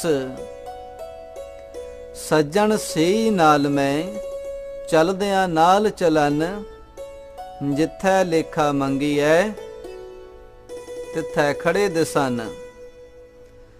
ਸੱਜਣ ਦੇ ਕੰਨੀ ਜਦੋਂ ਇਹ ਆਵਾਜ਼ ਪਈ ਤਾਂ ਉਸ ਨੂੰ ਲੱਗਿਆ ਕਿ ਜਿਵੇਂ ਗੁਰੂ ਨਾਨਕ ਪਾਤਸ਼ਾਹ ਜੀ ਤੇ ਸਾਰੇ ਅੰਦਰ ਦੀਆਂ ਜਾਣਨ ਵਾਲੇ ਹਨ, ਉਹਨਾਂ ਨੂੰ ਮੇਰੀਆਂ ਕਰਤੂਤਾਂ ਦਾ ਪਤਾ ਲੱਗ ਗਿਆ ਹੋਵੇ। ਇਸੇ ਲਈ ਉਹ ਕਹਿ ਰਹੇ ਸਨ ਕਿ ਜਿਵੇਂ ਕਾਸ਼ੀ ਬਾਹਰੋਂ ਤੇ ਬਹੁਤ ਲਿਸ਼ਕਦੀ ਹੈ ਪਰ ਅੰਦਰੋਂ ਕਾਲਖ ਹੈ। ਸੱਜਣ ਨੇ ਸੋਚਿਆ ਇਹ ਕਰਮ ਤੇ ਮੇਰੇ ਹਨ, ਉੱਪਰੋਂ ਮੇਰਾ ਪਹਿਰਾਵਾ ਬਹੁਤ ਲਿਸ਼ਕਵਾ ਹੈ, ਸੱਜਣਾ ਵਾਲਾ ਹੈ, ਕਰਮ ਤੇ ਮੇਰੇ ਪਾਪੀਆਂ ਵਾਲੇ ਹਨ। ਇਸ ਸ਼ਬਦ ਨੂੰ ਸੁਣਿਆ ਤੇ ਸੱਜਣ ਗੁਰੂ ਨਾਨਕ ਪਾਤਸ਼ਾਹ ਦੇ ਚਰਨਾਂ ਤੇ ਟਹਿ ਪਿਆ, ਨਮਸਕਾਰ ਕੀਤੀ, ਸਤਿਗੁਰੂ ਬਖਸ਼ ਲਵੋ, ਸਤਿਗੁਰੂ ਮੇਰੀ ਗਲਤੀਆਂ ਨੂੰ ਖਿਮਾ ਕਰ ਦੇਵੋ। ਇਸ ਤਰ੍ਹਾਂ ਸੱਜਣ ਨੇ ਸਤਿਗੁਰੂ ਗੁਰੂ ਨਾਨਕ ਪਾਤਸ਼ਾਹ ਦੇ ਚਰਨਾਂ ਤੇ ਢਹਿ ਕੇ ਆਪਣੀਆਂ ਭੁੱਲਾਂ ਨੂੰ ਬਖਸ਼ਵਾਇਆ ਤੇ ਆਪ ਸੱਚਮੁੱਚ ਦਾ ਸੱਜਣ ਬਣ ਗਿਆ। ਇਹ ਉਹੀ ਹਵੇਲੀ ਹੈ, ਇਹ ਉਹੀ ਅਸਥਾਨ ਹੈ ਜਿੱਥੇ ਸੱਜਣ ਠੱਗ ਰਹਿੰਦਾ ਸੀ ਤੇ ਲੋਕਾਂ ਨੂੰ ਲੁੱਟਦਾ ਸੀ। ਇਹ ਉਹੀ ਗੁਰਦੁਆਰਾ ਹੈ ਜਿਸ ਦੇ ਆਪਾਂ ਦਰਸ਼ਨ ਕਰ ਰਹੇ ਹਾਂ, ਜਿੱਥੇ ਧੰਨ ਗੁਰੂ ਨਾਨਕ ਪਾਤਸ਼ਾਹ ਨੇ ਸੱਜਣ ਠੱਗ ਨੂੰ ਨਿਰੰਕਾਰੀ ਬਾਣੀ ਦਾ ਉਪਦੇਸ਼ ਦੇ ਕੇ ਸੱਚਾ ਸੱਜਣ ਬਣਾ ਦਿੱਤਾ, ਸੱਚਾ ਜੀਵਨ ਬਣਾ ਦਿੱਤਾ। ਇਹ ਉਹੀ ਅਸਥਾਨ ਹੈ ਜਿੱਥੇ ਗੁਰੂ ਨਾਨਕ ਪਾਤਸ਼ਾਹ ਨੇ ਪਾਵਨ ਬਾਣੀ ਸਰਵਣ ਕਰਾ ਕੇ ਉਸ ਨੂੰ ਸੱਚਾ ਜੀਵਨ ਬਖਸ਼ ਦਿੱਤਾ। ਆਓ ਬੱਚਿਓ, ਹੁਣ ਤੁਹਾਨੂੰ ਸਾਹਿਬ ਗੁਰੂ ਨਾਨਕ ਪਾਤਸ਼ਾਹ ਦੀ ਕੁਰੂਕਸ਼ੇਤਰ ਵਾਲੇ ਜੋ ਸਾਖੀ ਉਹ ਆਪ ਜੀ ਨੂੰ ਸਰਵਣ ਕਰਾਉਂਦੇ ਆ। ਗੁਰੂ ਨਾਨਕ ਪਾਤਸ਼ਾਹ ਜੀ ਤੇ ਭਾਈ ਮਰਦਾਨਾ ਜੀ ਕੁਰੂਕਸ਼ੇਤਰ ਤੀਰਥ ਵਿਖੇ ਜਦੋਂ ਪੁੱਜੇ, ਉੱਥੇ ਉਸ ਵੇਲੇ ਬੜਾ ਵੱਡਾ ਮੇਲਾ ਲੱਗਾ ਹੋਇਆ ਸੀ। ਉਸ ਦਿਨ ਸੂਰਜ ਗ੍ਰਹਿਣ ਲੱਗਣਾ ਸੀ, ਇਸ ਲਈ ਦੂਰੋਂ ਨੇੜਿਓਂ ਸਾਰੇ ਖਲਕਤ ਉੱਥੇ ਇਸ਼ਨਾਨ ਕਰਨ ਵਾਸਤੇ ਅਤੇ ਦਾਨ ਕਰਨ ਵਾਸਤੇ ਇਕੱਠੇ ਹੋਏ ਸਨ। ਸਾਹਿਬ ਗੁਰੂ ਨਾਨਕ ਪਾਤਸ਼ਾਹ ਜੀ ਉੱਥੇ ਪਹੁੰਚੇ, ਸਾਰੇ ਪਾਸੇ ਗ੍ਰਹਿਣ ਲੱਗਣ ਦੀ ਉਡੀਕ ਹੋ ਰਹੀ ਸੀ। ਗੁਰੂ ਜੀ ਅਤੇ ਭਾਈ ਮਰਦਾਨਾ ਜੀ ਇੱਕ ਖੁੱਲੇ ਥਾਂ ਉੱਪਰ ਜਾ ਬੈਠੇ। ਸੂਰਜ ਨੂੰ ਗ੍ਰਹਿਣ ਲੱਗਣ ਦੀ ਢਿੱਲ ਸੀ ਕਿ ਮੰਗਤਿਆਂ ਦੀਆਂ ਟੋਲੀਆਂ ਉਹਨਾਂ ਨੇ ਮੰਗਣਾ ਸ਼ੁਰੂ ਕਰ ਦਿੱਤਾ। ਅਮੀਰਾਂ ਨੇ ਆਪਣੇ ਕੀਤੇ ਪਾਪਾਂ ਦਾ ਭਾਰ ਦੂਰ ਕਰਨ ਲਈ ਦਾਨ ਦੇਣਾ ਸ਼ੁਰੂ ਕਰ ਦਿੱਤਾ। ਲੋਕਾਂ ਦਰਿਆ ਵਿੱਚ ਨਹਾਉਣਾ ਸ਼ੁਰੂ ਕਰ ਦਿੱਤਾ ਕਿਉਂਕਿ ਇਹ ਭਰਮ ਬਣਿਆ ਆ ਰਿਹਾ ਹੈ ਕਿ ਜੇ ਕੋਈ ਗ੍ਰਹਿਣ ਲੱਗਣ ਸਮੇਂ ਇਸ਼ਨਾਨ ਕਰੇ ਅਤੇ ਦਾਨ ਕਰੇ, ਉਸ ਦੇ ਸਾਰੇ ਪਾਪ ਖਤਮ ਹੋ ਜਾਂਦੇ ਹਨ। ਜਿਵੇਂ ਪਾਣੀ ਨਾਲ ਸਰੀਰ ਨੂੰ ਲਗਾ ਗੰਧ ਧੋਤਾ ਜਾਂਦਾ ਹੈ। ਪਾਪਾਂ ਦਾ ਗੰਧ ਧੋਣ ਦੇ ਅਭਿਲਾਸ਼ੀ ਬ੍ਰਾਹਮਣਾਂ ਦੇ ਹੱਥਾਂ ਉੱਪਰ ਰੁਪਏ ਰੱਖ ਰਹੇ ਸਨ, ਜਿਨ੍ਹਾਂ ਪਹਿਲਾਂ ਕਦੇ ਕਿਸੇ ਨੂੰ ਕੋਈ ਦਾਨ ਨਹੀਂ ਕੀਤਾ, ਅੱਜ ਉਹ ਵੀ ਦਾਨ ਕਰ ਰਹੇ ਸਨ। ਗੁਰੂ ਜੀ ਬੈਠੇ ਇਹ ਤਮਾਸ਼ਾ ਦੇਖ ਰਹੇ ਸਨ। ਉਸੇ ਸਮੇਂ ਸਤਿਗੁਰੂ ਗੁਰੂ ਨਾਨਕ ਪਾਤਸ਼ਾਹ ਦੇ ਸਨਮੁਖ ਇੱਕ ਰਾਜਕੁਮਾਰ ਆਇਆ। ਉਸਨੇ ਵੀ ਗੁਰੂ ਨਾਨਕ ਪਾਤਸ਼ਾਹ ਨੂੰ ਕੁਝ ਦਾਨ ਕੀਤਾ। ਆਖਣ ਲੱਗਾ, ਸਤਿਗੁਰੂ ਮੇਰੇ ਕੋਲ ਦਾਨ ਕਰਨ ਵਾਸਤੇ ਹੋਰ ਤੇ ਕੁਝ ਨਹੀਂ, ਇਹ ਹਿਰਨ ਦਾ ਮਾਸ ਹੈ ਜਿਸ ਦਾ ਮੈਂ ਸ਼ਿਕਾਰ ਖੇਡ ਕੇ ਆ ਰਿਹਾ ਹਾਂ, ਇਸ ਨੂੰ ਹੀ ਆਪ ਜੀ ਪ੍ਰਵਾਨ ਕਰ ਲਵੋ। ਗੁਰੂ ਜੀ ਨੇ ਉਹ ਮਾਸ ਪ੍ਰਵਾਨ ਕੀਤਾ ਤੇ ਗੁਰੂ ਜੀ ਨੇ ਹੁਕਮ ਕੀਤਾ, ਮਰਦਾਨਿਆਂ, ਇਸ ਨੂੰ ਇਸ ਪਤੀਲੇ ਦੇ ਵਿੱਚ ਰਿਝਣ ਵਾਸਤੇ ਧਰ ਦਿੱਤਾ ਜਾਏ। ਮਰਦਾਨੇ ਨੇ ਗੁਰੂ ਜੀ ਦਾ ਹੁਕਮ ਮੰਨਿਆ ਤੇ ਉਸ ਨੂੰ ਅੱਗ ਜਲਾ ਕੇ ਰਿਝਣ ਵਾਸਤੇ ਰੱਖ ਦਿੱਤਾ। ਬ੍ਰਾਹਮਣਾ ਜਦੋਂ ਅੱਗ ਦਾ ਧੂੰਆਂ ਦੇਖਿਆ ਤਾਂ ਭੱਜੇ ਭੱਜੇ ਗੁਰੂ ਜੀ ਕੋਲ ਆਏ। ਆ ਕੇ ਕਹਿਣ ਲੱਗੇ, ਇਹ ਸ਼ੁਭ ਸਮੇਂ ਕੋਈ ਅੱਗ ਨਹੀਂ ਜਲਾ ਸਕਦਾ, ਅੱਗ ਜਲਾਉਣਾ ਬਹੁਤ ਵੱਡਾ ਪਾਪ ਹੈ, ਕੋਈ ਚੀਜ਼ ਪਕਾਈ ਨਹੀਂ ਜਾ ਸਕਦੀ, ਇਸ ਸ਼ੁਭ ਸਮੇਂ ਕੇਵਲ ਦਾਨ ਹੀ ਕੀਤਾ ਜਾ ਸਕਦਾ ਹੈ, ਸਰੋਵਰ ਦੇ ਵਿੱਚ ਇਸ਼ਨਾਨ ਹੀ ਕੀਤਾ ਜਾ ਸਕਦਾ ਹੈ। ਇਤਨੇ ਨੂੰ ਨਾਨੂ ਪੰਡਿਤ ਨੇ ਗੁਰੂ ਨਾਨਕ ਪਾਤਸ਼ਾਹ ਨੂੰ ਪੁੱਛਿਆ, ਇਸ ਪਤੀਲੇ ਵਿੱਚ ਤੁਸੀਂ ਰਿਝਣ ਵਾਸਤੇ ਕੀ ਧਰਿਆ ਹੈ? ਸਤਿਗੁਰਾਂ ਆਖਿਆ, ਇਸ ਵਿੱਚ ਮਿਰਗ ਦਾ ਮਾਸ ਹੈ। ਨਾਨੂ ਇਹ ਸੁਣ ਕੇ ਹੋਰ ਵੀ ਤੜਫ ਉੱਠਿਆ ਤੇ ਗੁਰੂ ਜੀ ਨੇ ਉਹਨਾਂ ਰੋਲਾ ਪਾਉਣ ਵਾਲਿਆਂ ਨੂੰ ਇਹ ਉਪਦੇਸ਼ ਕੀਤਾ ਕਿ ਪੇਟ ਦੇ ਭੁੱਖ ਦੂਰ ਕਰਨ ਲਈ ਕੁਝ ਪਕਾਉਣਾ ਤੇ ਪਾਪ ਹੈ, ਪਰ ਝੂਠ ਬੋਲ ਕੇ ਬੇਸਮਝ ਲੋਕਾਂ ਤੋਂ ਦਾਨ ਲੈਣਾ ਇਹ ਪਾਪ ਨਹੀਂ। ਆਪਣਾ ਪੇਟ ਭਰਨ ਵਾਸਤੇ ਅੱਗ ਬਾਲ ਕੇ ਕੁਝ ਪਕਾ ਲੈਣਾ, ਕੁਝ ਰਿੰਨ ਲੈਣਾ, ਇਹ ਤੁਹਾਡੀਆਂ ਨਜ਼ਰਾਂ ਦੇ ਵਿੱਚ ਪਾਪ ਹੈ। ਤੇ ਝੂਠ ਬੋਲ ਕੇ ਧਰਮਿਆਂ ਵਾਲਾ ਭੇਖ ਧਾਰਨ ਕਰਕੇ ਇਹਨਾਂ ਕੋਲੋਂ ਦਾਨ ਲੈਣਾ, ਇਹ ਬਹੁਤ ਵੱਡਾ ਪੁੰਨ ਸਮਝਿਆ ਹੋਇਆ ਹੈ। ਗੁਰੂ ਨਾਨਕ ਪਾਤਸ਼ਾਹ ਨੇ ਉਹਨਾਂ ਨੂੰ ਉੱਥੇ ਉਪਦੇਸ਼ ਕੀਤਾ ਕਿ ਮਾਸ ਤੇ ਸੰਸਾਰ ਦੇ ਵਿੱਚ ਅਸੀਂ ਜੋ ਕੁਝ ਦੇਖਦੇ ਹਾਂ, ਜੋ ਕੁਝ ਅਸੀਂ ਖਾਂਦੇ ਹਾਂ, ਇਹ ਸਭ ਕੁਝ ਮਾਸ ਹੀ ਤੇ ਹੈ। ਮਾਸ ਕੇਵਲ ਇਹ ਮਿਰਗ ਦਾ ਮਾਸ ਨਹੀਂ, ਘਰ ਦੇ ਵਿੱਚ ਇਹ ਸਭ ਕੁਝ ਮਾਸ ਹੈ। ਤੇ ਗੁਰੂ ਨਾਨਕ ਪਾਤਸ਼ਾਹ ਨੇ ਉੱਥੇ ਉਹਨਾਂ ਨੂੰ ਸਮਝਾ ਦਿੱਤਾ ਕਿ ਇਹ ਸਾਗ ਸਬਜ਼ੀਆਂ, ਇਹ ਸਭ ਕੁਝ ਮਾਸ ਹੀ ਤੇ ਹੈ। ਗੁਰੂ ਨਾਨਕ ਪਾਤਸ਼ਾਹ ਨੇ ਉਹਨਾਂ ਨੂੰ ਸਮਝਾਇਆ ਕਿ ਇਹ ਸਰੀਰ ਮਾਸ ਦਾ ਬਣਿਆ ਹੋਇਆ ਹੈ, ਇਹ ਸਾਰੇ ਸਰੀਰ ਮਾਸ ਦੇ ਹਨ, ਮਾਸ ਦੇ ਸਾਰੇ ਪੁਤਲੇ ਹਨ, ਹੱਡ ਚਮ ਤਨ ਇਹ ਸਭ ਮਾਸ ਦੇ ਬਣੇ ਹੋਏ ਹਨ। ਇਸ ਕਰਕੇ ਇਹ ਸਭ ਕੁਝ ਮਾਸ ਹੀ ਤੇ ਹੈ। ਉਹਨਾਂ ਬੇਸਮਝ ਪੰਡਤਾਂ ਨੂੰ ਗੁਰੂ ਨਾਨਕ ਪਾਤਸ਼ਾਹ ਨੇ ਇਹ ਸਮਝਾ ਦਿੱਤਾ ਕਿ ਮਾਸ ਕੋਈ ਵੱਖਰੀ ਸ਼ੈ ਨਹੀਂ, ਇਹ ਸਰੀਰ ਮਨੁੱਖ ਘਰ ਦੇ ਵਿੱਚ ਆਉਂਦਾ ਹੈ, ਮਾਤਾ ਪਿਤਾ ਘਰ ਦੇ ਵਿੱਚ ਆਉਂਦੇ ਨੇ, ਵੋਟੀ ਨੂੰ ਵਿਆਹ ਕੇ ਲਿਆਉਂਦਾ ਹੈ, ਇਹ ਸਭ ਕੁਝ ਮਾਸ ਹੀ ਤੇ ਹੈ।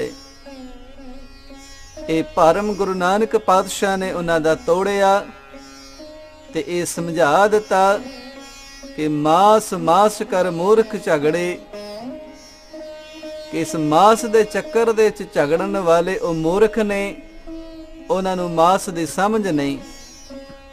ਇਸ ਕੁਰੂਕਸ਼ੇਤਰ ਤੀਰਥ ਅਸਥਾਨ ਤੇ ਗੁਰੂ ਨਾਨਕ ਪਾਤਸ਼ਾਹ ਨੇ ਮਾਸ ਵਾਸਤੇ ਉਹਨਾਂ ਨੂੰ ਉਪਦੇਸ਼ ਕੀਤਾ।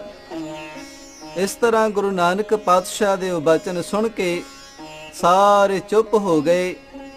ਉਹਨਾਂ ਨੂੰ ਅੱਗੋਂ ਕੋਈ ਜਵਾਬ ਨਾ ਮਿਲਿਆ ਤੇ ਉਹਨਾਂ ਨੂੰ ਇਹ ਵੀ ਸਮਝ ਲੱਗ ਗਈ ਕਿ ਕਿਸੇ ਦੇਵਤੇ ਉੱਪਰ ਕੋਈ ਵਿਪਤਾ ਨਹੀਂ ਆਉਂਦੇ। ਗ੍ਰਹਿਣ ਲੱਗਣਾ ਤੇ ਇਹਨਾਂ ਗ੍ਰਹਿਆਂ ਦਾ ਚੱਕਰ ਹੈ। ਇਸ ਪਾਣੀ ਵਿੱਚ ਇਸ਼ਨਾਨ ਕਰਨ ਨਾਲ ਜਾਂ ਕਿਸੇ ਨੂੰ ਦਾਨ ਕਰਨ ਨਾਲ ਮਨੁੱਖ ਦੇ ਪਾਪ ਹੌਲੇ ਨਹੀਂ ਹੋ ਸਕਦੇ, ਮਨੁੱਖ ਦੇ ਪਾਪਾਂ ਨੂੰ ਖਤਮ ਨਹੀਂ ਕੀਤਾ ਜਾ ਸਕਦਾ। ਪਿਆਰੇ ਬੱਚਿਓ, ਇਹ ਉਹੀ ਅਸਥਾਨ ਹੈ ਜਿੱਥੇ ਗੁਰੂ ਨਾਨਕ ਪਾਤਸ਼ਾਹ ਨੇ ਉਹਨਾਂ ਪਾਂਡਿਆਂ ਨੂੰ, ਜੋ ਕਿ ਕੇਵਲ ਦਾਨ ਲੈਣਾ ਹੀ ਧਰਮ ਸਮਝਦੇ ਸਨ, ਜੋ ਕੇਵਲ ਗ੍ਰਹਿਣ ਦੇ ਚੱਕਰ ਦੇ ਵਿੱਚ ਸਰੋਵਰ ਦੇ ਵਿੱਚ ਇਸ਼ਨਾਨ ਕਰਨਾ ਹੀ ਧਰਮ ਸਮਝਦੇ ਸਨ, ਇਹ ਉਹੀ ਅਸਥਾਨ ਹੈ ਜਿੱਥੇ ਗੁਰੂ ਨਾਨਕ ਪਾਤਸ਼ਾਹ ਨੇ ਉਹਨਾਂ ਪਾਂਡਿਆਂ ਨੂੰ ਸਮਝਾਇਆ ਤੇ ਉਹਨਾਂ ਨੂੰ ਸੱਚ ਦਾ ਉਪਦੇਸ਼ ਦਿੱਤਾ ਤੇ ਪਰਮਾਤਮਾ ਦੇ ਸਿਮਰਨ ਦੇ ਨਾਲ ਜੋੜ ਦਿੱਤਾ। ਇਹ ਉਹੀ ਅਸਥਾਨ ਹੈ ਜਿੱਥੇ ਗੁਰੂ ਨਾਨਕ ਪਾਤਸ਼ਾਹ ਨੇ ਇਹਨਾਂ ਪੰਡਤਾਂ ਨੂੰ ਉਸ ਅਕਾਲ ਪੁਰਖ ਪਰਮਾਤਮਾ ਦੀ ਸਿਫਤ ਦੇ ਵਿੱਚ ਜੋੜਿਆ। ਬਾਬਾ ਜੀ, ਗੁਰੂ ਨਾਨਕ ਦੇਵ ਜੀ ਨੇ ਹਰਿਦੁਆਰ ਵਿਖੇ ਲੋਕਾਂ ਨੂੰ ਕਿਵੇਂ ਸਮਝਾਇਆ? ਪਿਆਰੇ ਬੱਚਿਓ, ਗੁਰੂ ਨਾਨਕ ਪਾਤਸ਼ਾਹ ਜੀ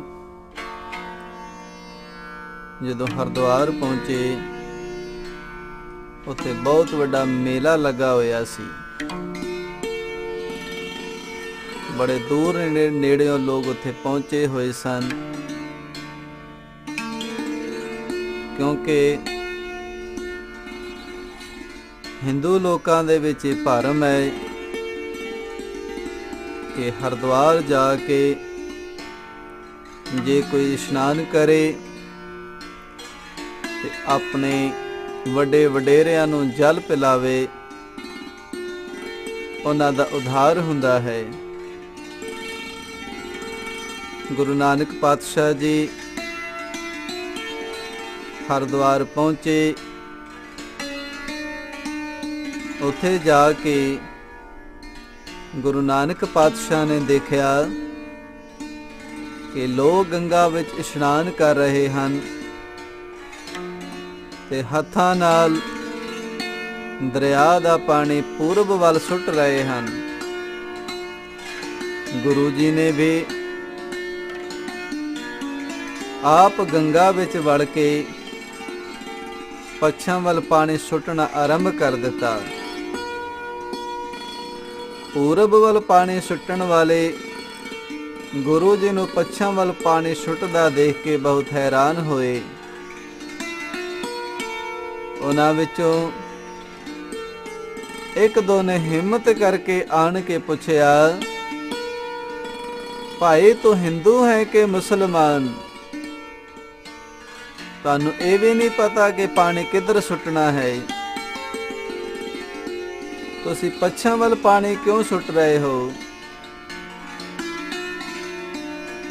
ਗੁਰੂ ਜੀ ਨੇ ਪਾਣੀ ਸੁੱਟਣਾ ਬੰਦ ਕਰ ਦਿੱਤਾ ਤੇ ਸਵਾਲ ਕਰਨ ਵਾਲੇ ਨੂੰ ਪੁੱਛਿਆ, ਭਾਈ ਤੁਸੀਂ ਪੂਰਬ ਵੱਲ ਪਾਣੀ ਕਿਉਂ ਸੁੱਟ ਰਹੇ ਹੋ? ਉਸਨੇ ਆਖਿਆ, ਤੁਹਾਨੂੰ ਇਹ ਵੀ ਨਹੀਂ ਪਤਾ ਕਿ ਅਸੀਂ ਪੂਰਬ ਵੱਲ ਪਾਣੀ ਕਿਉਂ ਸੁੱਟ ਰਹੇ ਹਾਂ? ਕਹਿੰਦੇ ਸਾਡੇ ਵੱਡੇ ਵਡੇਰੇ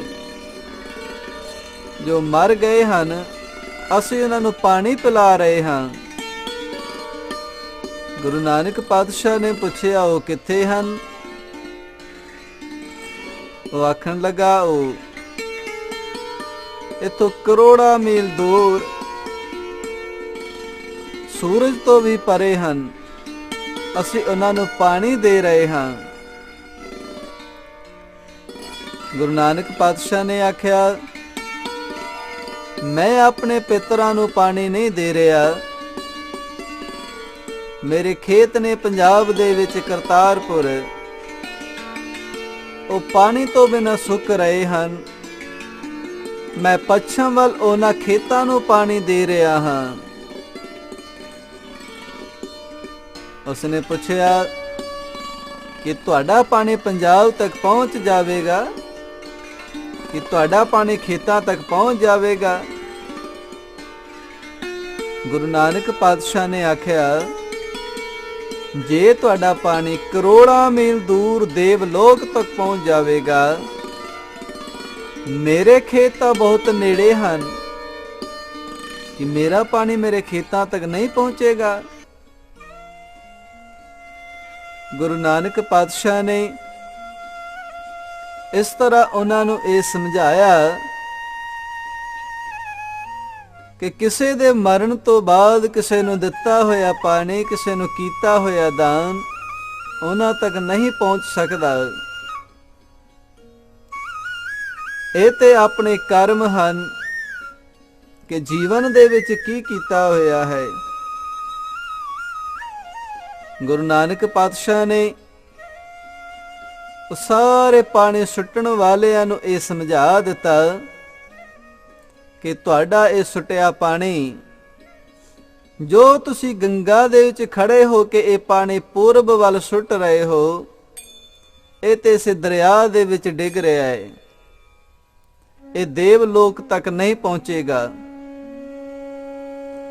ਤੇ ਸਤਿਗੁਰੂ ਗੁਰੂ ਨਾਨਕ ਪਾਤਸ਼ਾਹ ਨੇ ਬਾਣੀ ਦੇ ਵਿੱਚ ਵੀ ਜ਼ਿਕਰ ਕੀਤਾ ਕਿ ਜੀਵਤ ਪਿਤਰ ਨਾ ਮਾਨੈ ਕੋ, ਮੋਏ ਸਰਾਧ ਕਰਾਹੀ, ਪਿਤਰ ਵੀ ਬਪੁਰੇ ਕਹੋ ਕਿਉਂ ਪਾਵੇਂ, ਕਊਆ ਕੂਕਰ ਖਾਹੀ।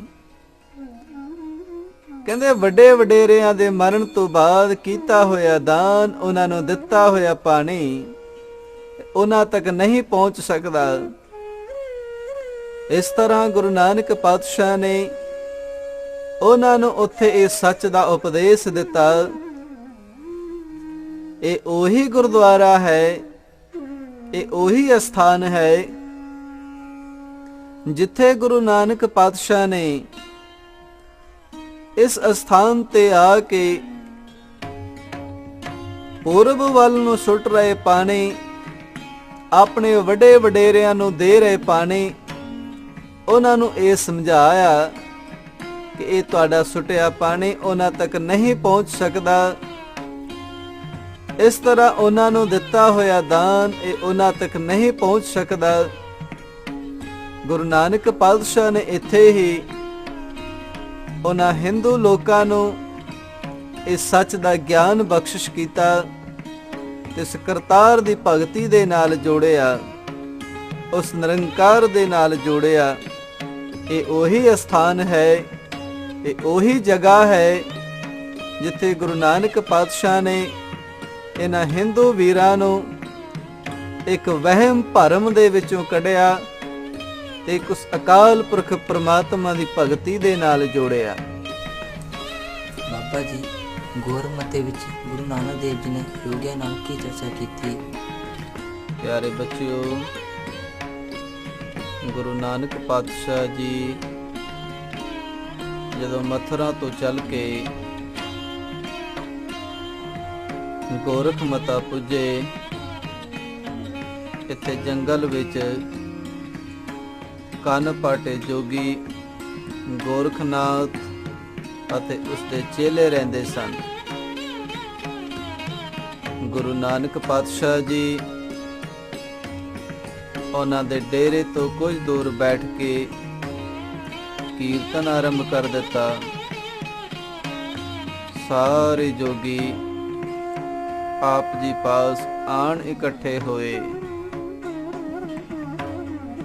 ਜੋਗੀਆਂ ਨੇ ਗੁਰੂ ਨਾਨਕ ਪਾਤਸ਼ਾਹ ਨੂੰ ਪੁੱਛਿਆ, ਤੁਹਾਡਾ ਮਤ ਕੀ ਹੈ?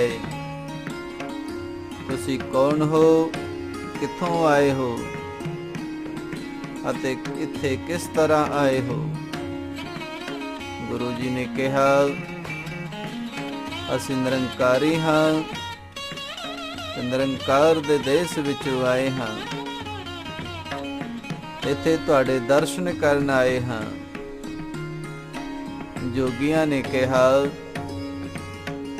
ਤੁਸੀਂ ਸਾਡਾ ਜੋਗ ਮਤ ਧਾਰਨ ਕਰ ਲਵੋ, ਤੁਹਾਨੂੰ ਸੱਚਾ ਮਾਰਗ ਪ੍ਰਾਪਤ ਹੋ ਜਾਵੇਗਾ। ਗੁਰੂ ਜੀ ਬੋਲੇ, ਇਹ ਸੱਚਾ ਮਾਰਗ ਕਿਸੇ ਭੇਸ ਵਿੱਚ ਸੀਮਤ ਨਹੀਂ ਹੈ। ਜਿਹੜਾ ਵੀ ਪੁਰਸ਼, ਜੋ ਵੀ ਮਨੁੱਖ ਆਪਣੇ ਆਪ ਨੂੰ ਜਗਤ ਦੀਆਂ ਬੁਰਾਈਆਂ ਤੋਂ ਬਚਾ ਕੇ ਰੱਖਦਾ ਹੈ, ਜੋ ਵੀ ਮਨੁੱਖ ਆਪਣੇ ਆਪ ਨੂੰ ਜਗਤ ਦੇ ਜੰਜਾਲਾਂ ਤੋਂ ਬਚਾ ਕੇ ਰੱਖਦਾ ਹੈ, ਉਸ ਨੂੰ ਹੀ ਸੱਚਾ ਮਾਰਗ ਪ੍ਰਾਪਤ ਹੁੰਦਾ ਹੈ। ਅਨੇਕਾਂ ਪ੍ਰਕਾਰ ਦੀ ਚਰਚਾ ਕਰਕੇ ਸਿੱਧਾਂ ਨੇ ਆਪ ਜੀ ਨੂੰ ਕਾਮਲ ਫਕੀਰ ਦੇਖ ਕੇ, ਆਪ ਜੀ ਨੂੰ ਬਹੁਤ ਵੱਡਾ ਫਕੀਰ ਦੇਖ ਕੇ ਆਖਣ ਲੱਗੇ, ਤੁਸੀਂ ਜੋਗ ਮਤ ਧਾਰਨ ਕਰ ਲਵੋ, ਤੁਸੀਂ ਜੋਗ ਮਤ ਦੇ ਚਿੰਨ੍ਹਾਂ ਨੂੰ ਧਾਰਨ ਕਰ ਲਵੋ, ਤੁਸੀਂ ਆਪਣੇ ਕੰਨਾਂ ਦੇ ਵਿੱਚ ਮੁੰਦਰਾ ਪਾ ਲਵੋ, ਖਿੰਥਾ ਗੋਦੜੇ ਰੱਖ ਲਵੋ ਤੇ ਝੋਲੇ ਲਵੋ ਤੇ ਇੱਕ ਡੰਡਾ ਲੈ ਲਵੋ। ਇਹ ਜੋਗ ਮਤ ਦੇ ਚਿੰਨ੍ਹ ਨੇ, ਤੁਸੀਂ ਇਹਨਾਂ ਨੂੰ ਧਾਰਨ ਕਰ ਲਵੋ ਤੇ ਜੋਗੀ ਬਣ ਜਾਓ। ਅਤੇ ਸਰੀਰ ਉੱਤੇ ਇਹ ਰੰਗ ਬਰੰਗੇ ਕੱਪੜੇ ਉਤਾਰ ਕੇ ਸਵਾ ਮਲ ਲਵੋ। ਸਾਡਾ ਭੇਖ ਧਾਰਨ ਕਰਨ ਲੈਣ ਨਾਲ ਬਹੁਤ ਮਾਨਤਾ ਹੋ ਜਾਵੇਗੀ। ਗੁਰੂ ਜੀ ਨੇ ਕਿਹਾ, ਇਹਨਾਂ ਚਿੰਨ੍ਹਾਂ ਦੇ ਧਾਰਨ ਕਰਨ ਨਾਲ ਈਸ਼ਵਰ ਦੀ ਪ੍ਰਾਪਤੀ ਨਹੀਂ ਹੋ ਸਕਦੀ। ਕੇਵਲ ਇਹਨਾਂ ਧਾਰਮਿਕ ਚਿੰਨ੍ਹਾਂ ਨੂੰ ਧਾਰਨ ਕਰ ਲੈਣਾ, ਇਹ ਜੋਗ ਮਤ ਨੂੰ ਧਾਰਨ ਕਰਨਾ ਨਹੀਂ। ਜੋਗ ਮਤ ਇਹਨਾਂ ਚਿੰਨ੍ਹਾਂ ਦੇ ਵਿੱਚ ਨਹੀਂ ਹੈ। ਸਤਿਗੁਰੂ ਗੁਰੂ ਨਾਨਕ ਪਾਤਸ਼ਾਹ ਨੇ ਪਾਵਨ ਗੁਰਬਾਣੀ ਦੇ ਰਾਹੀਂ ਉਹਨਾਂ ਨੂੰ ਉੱਥੇ ਉਪਦੇਸ਼ ਕੀਤਾ ਤੇ ਆਖਣ ਲੱਗੇ ਕਿ ਇਹਨਾਂ ਚਿੰਨ੍ਹਾਂ ਨੂੰ ਧਾਰਨ ਕਰ ਲੈਣਾ, ਜੋਗ ਮਤ ਧਾਰਨ ਕਰਨਾ ਨਹੀਂ। ਸਤਿਗੁਰੂ ਗੁਰੂ ਨਾਨਕ ਪਾਤਸ਼ਾਹ ਨੇ ਪਾਵਨ ਗੁਰਬਾਣੀ ਦੇ ਵਿੱਚ ਬਚਨ ਕੀਤੇ, ਜੋਗ ਨਾ ਖਿੰਥਾ, ਜੋਗ ਨਾ ਡੰਡੇ, ਜੋਗ ਨਾ ਭਸਮ ਚੜਾਈਐ, ਜੋਗ ਨਾ ਮੁੰਦੀ ਮੁੰਡ ਮੁੰਡਾਇਐ, ਜੋਗ ਨਾ ਸਿੰਘੀ ਵਾਇਐ, ਅੰਜਨ ਮਾਹਿ ਨਿਰੰਜਨ ਰਹੀਐ, ਜੋਗ ਜੁਗਤ ਇਵ ਪਾਈਐ, ਨਾਨਕ ਜੀਵਤਿਆਂ ਮਰ ਰਹੀਐ, ਐਸਾ ਜੋਗ ਕਮਾਈਐ। ਇਸ ਤਰ੍ਹਾਂ ਗੁਰੂ ਨਾਨਕ ਪਾਤਸ਼ਾਹ ਨੇ ਉਹਨਾਂ ਜੋਗੀਆਂ ਨੂੰ ਇਹ ਜੋਗ ਦੇ ਚਿੰਨ੍ਹਾਂ ਤੋਂ ਹਟ ਕੇ ਇਹ ਸੱਚ ਦਾ ਉਪਦੇਸ਼ ਦਿੱਤਾ ਤੇ ਆਖਿਆ, ਹੇ ਜੋਗੀ ਜਨੋ, ਹੇ ਜੋਗ ਮਤ ਦੇ ਧਾਰਨ ਕਰਨ ਵਾਲਿਓ, ਖਿੰਥਾ ਤੇ ਡੰਡਾ ਧਾਰਨ ਕਰਨਾ, ਸਰੀਰ ਉੱਤੇ ਸਵਾਹ ਮਲ ਲੈਣੀ, ਸਿੰਗੀ ਵਜਾਉਣੀ, ਇਸ ਨਾਲ ਜੋਗ ਨਹੀਂ ਹੁੰਦਾ। ਜੋਗ ਦੀ ਜੁਗਤੀ ਇਹ ਹੈ, ਜੋਗ ਤੇ ਇਹ ਹੋ ਸਕਦਾ ਹੈ ਕਿ ਮਾਇਆ ਦੇ ਵਿੱਚ ਰਹਿੰਦਿਆਂ ਐਸਾ ਜੀਵਨ ਬਤੀਤ ਕਰੀਏ, ਐਸਾ ਜੀਵਨ ਬਿਤਾਈਏ ਕਿ ਜਗਤ ਵੱਲੋਂ ਉਪਰਾਮ ਹੋ ਜਾਈਏ, ਜਗਤ ਤੋਂ ਇਤਨੇ ਉੱਪਰ ਹੋ ਜਾਈਏ ਕਿ ਜਗਤ ਦੇ ਕੋਈ ਲਾਲਸਾ ਹੀ ਨਾ ਹੋਵੇ। ਫਿਰ ਜਦ ਸਿੰਘੇ ਨੂੰ ਫੂਕ ਮਾਰਨ ਤੋਂ ਬਿਨਾਂ ਹੀ ਅਨਹਦ ਦੀ ਧੁਨੀ ਹੋ ਉਠੇ ਤਾਂ ਅਲਖ ਨਿਰੰਜਨ ਉਹ ਅਕਾਲ ਪੁਰਖ ਪਰਮਾਤਮਾ ਦੀ ਪ੍ਰਾਪਤੀ ਹੁੰਦੀ ਹੈ। ਗੁਰੂ ਨਾਨਕ ਪਾਤਸ਼ਾਹ ਦੇ ਜੋਗੀਆਂ ਨੇ ਜਦੋਂ ਇਹ ਬਚਨ ਸੁਣੇ, ਸਤਿਗੁਰੂ ਗੁਰੂ ਨਾਨਕ ਪਾਤਸ਼ਾਹ ਦੇ ਇਹਨਾਂ ਬਚਨਾਂ ਨੂੰ ਸਰਵਣ ਕਰਕੇ ਜੋਗੀਆਂ ਨੇ ਗੁਰੂ ਨਾਨਕ ਪਾਤਸ਼ਾਹ ਨੂੰ ਨਮਸਕਾਰ ਕੀਤੀ। ਆਖਿਆ, ਆਦੇਸ਼ ਆਦੇਸ਼, ਨਮਸਕਾਰ ਹੈ ਸਤਿਗੁਰੂ, ਨਮਸਕਾਰ ਹੈ ਆਪ ਜੀ ਨੂੰ। ਤੇ ਨਮਸਕਾਰ ਕਰਦਿਆਂ ਹੋਇਆਂ ਉਹ ਸਾਰੇ ਜੋਗੀ ਆਪ ਗੁਰੂ ਨਾਨਕ ਪਾਤਸ਼ਾਹ ਨੂੰ ਮੱਥਾ ਟੇਕ ਕੇ ਜੰਗਲਾਂ ਪਹਾੜਾਂ ਵੱਲੋਂ ਤੁਰ ਪਏ। ਇਸ ਤਰ੍ਹਾਂ ਇਹ ਅਸਥਾਨ ਜਿਸ ਦੇ ਆਪ ਜੀ ਦਰਸ਼ਨ ਕਰ ਰਹੇ ਹੋ, ਇਹ ਉਹੀ ਅਸਥਾਨ ਹੈ ਜਿੱਥੇ ਗੁਰੂ ਨਾਨਕ ਪਾਤਸ਼ਾਹ ਨੇ ਇਹਨਾਂ ਜੋਗੀਆਂ ਨਾਲ ਚਰਚਾ ਕੀਤੀ ਤੇ ਉਹਨਾਂ ਨੂੰ ਜੋਗ ਮਤ ਦਾ ਸਾਰਾ ਸਿਧਾਂਤ ਦ੍ਰਿੜ ਕਰਾ ਦਿੱਤਾ। ਜੋਗ ਮਤ ਦੀ ਵਿਆਖਿਆ ਕਰਾਈ ਗੁਰੂ ਨਾਨਕ ਪਾਤਸ਼ਾਹ ਨੇ। ਇਹ ਉਹੀ ਅਸਥਾਨ ਹੈ ਜਿੱਥੇ ਜੋਗੀਆਂ ਨੂੰ ਗੁਰੂ ਨਾਨਕ ਪਾਤਸ਼ਾਹ ਨੇ ਇਸ ਨਿਰੰਕਾਰ ਦੇ ਨਾਲ ਜੋੜਿਆ। ਇਸ ਤਰ੍ਹਾਂ ਇਸ ਜਗ੍ਹਾ ਦਾ ਨਾਮ ਗੋਰਖ ਮਤੇ ਤੋਂ ਨਾਨਕ ਮਤਾ ਪੈ ਗਿਆ। ਇੱਥੇ ਹੀ ਗੁਰੂ ਨਾਨਕ ਪਾਤਸ਼ਾਹ ਦੀ ਚਰਚਾ ਜੋਗੀਆਂ ਦੇ ਨਾਲ ਹੋਈ। ਇੱਥੇ ਹੀ ਜੋਗੀਆਂ ਨੇ ਗੁਰੂ ਨਾਨਕ ਪਾਤਸ਼ਾਹ ਨੂੰ ਨਮਸਕਾਰ ਕੀਤੀ। ਇੱਥੇ ਅੱਜ ਕੱਲ੍ਹ ਵਿਸਾਖੀ ਦਾ ਬਹੁਤ ਵੱਡਾ ਮੇਲਾ ਲੱਗਦਾ ਹੈ। ਇਹ ਉਹੀ ਅਸਥਾਨ ਹੈ ਜਿੱਥੇ ਗੁਰੂ ਨਾਨਕ ਪਾਤਸ਼ਾਹ ਨੇ ਜੋਗੀਆਂ ਨੂੰ ਇਸ ਨਿਰੰਕਾਰ ਦੇ ਨਾਲ ਜੋੜ ਕੇ ਜੋਗ ਮਤ ਦਾ ਉਪਦੇਸ਼ ਦਿੱਤਾ ਤੇ ਇਸ ਅਕਾਲ ਪੁਰਖ ਪ੍ਰਮਾਤਮਾ ਦੇ ਨਾਲ ਜੋੜਿਆ। ਪਿਆਰੇ ਬੱਚਿਓ, ਇਸ ਅਸਥਾਨ ਤੇ ਆਪਾਂ ਇਹ ਪਿੱਪਲ ਦਾ ਇੱਕ ਬਹੁਤ ਵੱਡਾ ਦਰਖਤ ਦੇਖ ਰਹੇ ਹਾਂ। ਵੇਖੋ, ਇਸ ਦਰਖਤ ਦੀਆਂ ਜੜ੍ਹਾਂ ਧਰਤੀ ਤੋਂ 5-6 ਫੁੱਟ ਉੱਪਰ ਨੇ। ਇੱਥੇ ਗੁਰੂ ਨਾਨਕ ਪਾਤਸ਼ਾਹ ਨੂੰ ਜੋਗੀਆਂ ਨੇ ਡਰਾਉਣਾ ਚਾਹਿਆ। ਇਸ ਦਰਖਤ ਦੇ ਹੀ ਥੱਲੇ ਗੁਰੂ ਨਾਨਕ ਪਾਤਸ਼ਾਹ ਜੀ ਇੱਥੇ ਸੁਭਾਏਮਾਨ ਸਨ। ਜਦੋਂ ਜੋਗੀਆਂ ਨੇ ਦੇਖਿਆ ਕਿ ਗੁਰੂ ਨਾਨਕ ਪਾਤਸ਼ਾਹ ਜੀ ਇਸ ਦਰਖਤ ਦੇ ਥੱਲੇ ਬੈਠੇ ਹੋਏ ਨੇ, ਜੋਗੀਆਂ ਨੇ ਆਪਣੀਆਂ ਕਰਾਮਾਤਾਂ ਦੇ ਰਾਹੀਂ, ਆਪਣੀਆਂ ਰਿੱਧੀਆਂ ਸਿੱਧਾਂ ਦੇ ਨਾਲ ਇਸ ਦਰਖਤ ਨੂੰ ਧਰਤੀ ਤੋਂ ਪੁੱਟ ਕੇ ਆਕਾਸ਼ ਦੇ ਵੱਲ ਉਡਾਉਣਾ ਚਾਹਿਆ। ਪਰ ਗੁਰੂ ਨਾਨਕ ਪਾਤਸ਼ਾਹ ਤੇ ਉਸ ਨਿਰੰਕਾਰ ਦੀ ਬਖਸ਼ਿਸ਼, ਨਿਰੰਕਾਰ ਦਾ ਰੂਪ ਸਤਿਗੁਰੂ ਗੁਰੂ ਨਾਨਕ ਪਾਤਸ਼ਾਹ ਜੀ, ਉਹਨਾਂ ਨੇ ਇਸ ਦਰਖਤ ਨੂੰ ਇੱਥੇ ਹੀ ਰੋਕ ਦਿੱਤਾ। ਅੱਜ ਵੀ ਇਹ ਦਰਖਤ ਸਾਡੇ ਸਾਰਿਆਂ ਦੇ ਸਾਹਮਣੇ ਵੇਖੋ, ਜਿਸ ਦੀਆਂ ਜੜ੍ਹਾਂ ਧਰਤੀ ਤੋਂ ਉੱਪਰ ਨੇ। ਇਹ ਗੁਰੂ ਨਾਨਕ ਪਾਤਸ਼ਾਹ ਦੀ ਬਖਸ਼ਿਸ਼, ਇਹ ਗੁਰੂ ਨਾਨਕ ਪਾਤਸ਼ਾਹ ਦੀ ਨਿਰੰਕਾਰੀ ਤਾਕਤ ਹੈ। ਜੋਗੀਆਂ ਨੇ ਆਪਣੀਆਂ ਰਿੱਧੀਆਂ ਸਿੱਧਿਆਂ ਦੇ ਰਾਹੀਂ ਅਨੇਕਾਂ ਇਹੋ ਜਿਹੀਆਂ ਕਰਾਮਾਤਾਂ ਇੱਥੇ ਦਿਖਾਈਆਂ, ਪਰ ਅੰਤ ਨੂੰ ਸਤਿਗੁਰੂ ਗੁਰੂ ਨਾਨਕ ਪਾਤਸ਼ਾਹ ਦੇ ਸਾਹਮਣੇ ਕੋਈ ਪੇਸ਼ ਨਾ ਚੱਲੀ। ਸਾਰੀਆਂ ਕਰਾਮਾਤਾਂ ਜਦੋਂ ਖਤਮ ਹੋ ਗਈਆਂ, ਆਪਣੀਆਂ ਰਿੱਧੀਆਂ ਸਿੱਧੀਆਂ ਦੀ ਜਦੋਂ ਕੋਈ ਪੇਸ਼ ਨਾ ਚੱਲੀ, ਨਾਨਕ ਪਾਤਸ਼ਾਹ ਨੂੰ ਨਮਸਕਾਰ ਕੀਤੀ ਤੇ ਆਖਿਆ, ਨਾਨਕ ਤੇਰੀ ਕਮਾਈ, ਤੂੰ ਅੱਜ ਧਨ ਹੋ, ਅੱਜ ਜੀਵਨ ਧਨ ਹੈ। ਅੱਜ ਇਹ ਜਿਸ ਗੁਰੂ ਨਾਨਕ ਪਾਤਸ਼ਾਹ ਦੀ ਤਾਕਤ ਹੈ, ਇਹ ਸਤਿਗੁਰੂ ਗੁਰੂ ਨਾਨਕ ਪਾਤਸ਼ਾਹ ਦੀ ਬਹੁਤ ਵੱਡੀ ਸ਼ਕਤੀ ਹੈ। ਤੇ ਜੋਗੀਆਂ ਨੇ ਇਸ ਸ਼ਕਤੀ ਨੂੰ ਨਮਸਕਾਰ ਕੀਤਾ, ਗੁਰੂ ਨਾਨਕ ਪਾਤਸ਼ਾਹ ਨੂੰ ਧੰਨ ਆਖਿਆ। ਇਹਨਾਂ ਸ਼ਕਤੀਆਂ ਨੂੰ ਹੀ ਦੇਖ ਕੇ ਜੋਗੀ ਨਮਸਕਾਰ ਕਰਕੇ ਜੰਗਲ ਪਹਾੜਾਂ ਵੱਲ ਨੂੰ ਚਲੇ ਗਏ। ਤੇ ਇਸ ਜਗ੍ਹਾ ਦਾ ਨਾਮ, ਜੋ ਪਹਿਲਾਂ ਗੋਰਖ ਮਤਾ ਸੀ, ਗੋਰਖਨਾਥ ਦੇ ਨਾਮ ਤੇ ਸੀ, ਇਸ ਦਾ ਨਾਮ ਧੰਨ ਗੁਰੂ ਨਾਨਕ ਪਾਤਸ਼ਾਹ ਦੇ ਨਾਮ ਤੇ ਨਾਨਕ ਮਤਾ ਪ੍ਰਸਿੱਧ ਹੋ ਗਿਆ। ਸਤਿਗੁਰੂ ਗੁਰੂ ਨਾਨਕ ਪਾਤਸ਼ਾਹ ਜੀ ਇਸ ਨਾਨਕ ਮਤੇ ਤੋਂ ਅੱਗੇ ਚੱਲਦਿਆਂ ਹੋਇਆਂ, ਜਦੋਂ ਗੁਰੂ ਨਾਨਕ ਪਾਤਸ਼ਾਹ ਜੀ ਪੂਰਬ ਦਿਸ਼ਾ ਵੱਲ ਬਨਾਰਸ ਨੂੰ ਜਾ ਰਹੇ ਸਨ, ਤਾਂ ਰਸਤੇ ਵਿੱਚ ਕੁਛ ਅੱਗੇ ਪਹਾੜਾਂ ਦੇ ਵਿੱਚ ਜਾ ਕੇ ਮਰਦਾਨੇ ਨੇ ਆਖਿਆ, ਸਤਿਗੁਰੂ ਗੁਰੂ ਨਾਨਕ ਪਾਤਸ਼ਾਹ ਜੀ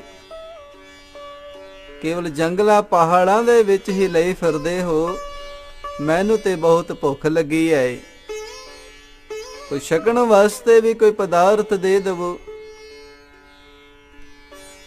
ਚਲਦਿਆਂ ਗੁਰੂ ਨਾਨਕ ਪਾਤਸ਼ਾਹ ਜੀ ਭਾਈ ਮਰਦਾਨਾ ਜੀ ਅੱਗੇ ਪਹੁੰਚੇ ਨੇ ਕਿ ਦੇਖਿਆ ਸਤਿਗੁਰੂ ਗੁਰੂ ਨਾਨਕ ਪਾਤਸ਼ਾਹ ਜੀ ਜੋਗੀਆਂ ਦੇ ਇੱਕ ਡੇਰੇ ਤੇ ਪਹੁੰਚੇ ਹਨ। ਜਿੱਥੇ ਜੋਗੀਆਂ ਦਾ ਡੇਰਾ ਸੀ, ਇੱਕ ਰੀਠੇ ਦੇ ਦਰਖਤ ਦੇ ਥੱਲੇ ਜੋਗੀ ਬੈਠੇ ਹੋਏ ਨੇ, ਸੁਭਾਏਮਾਨ ਨੇ।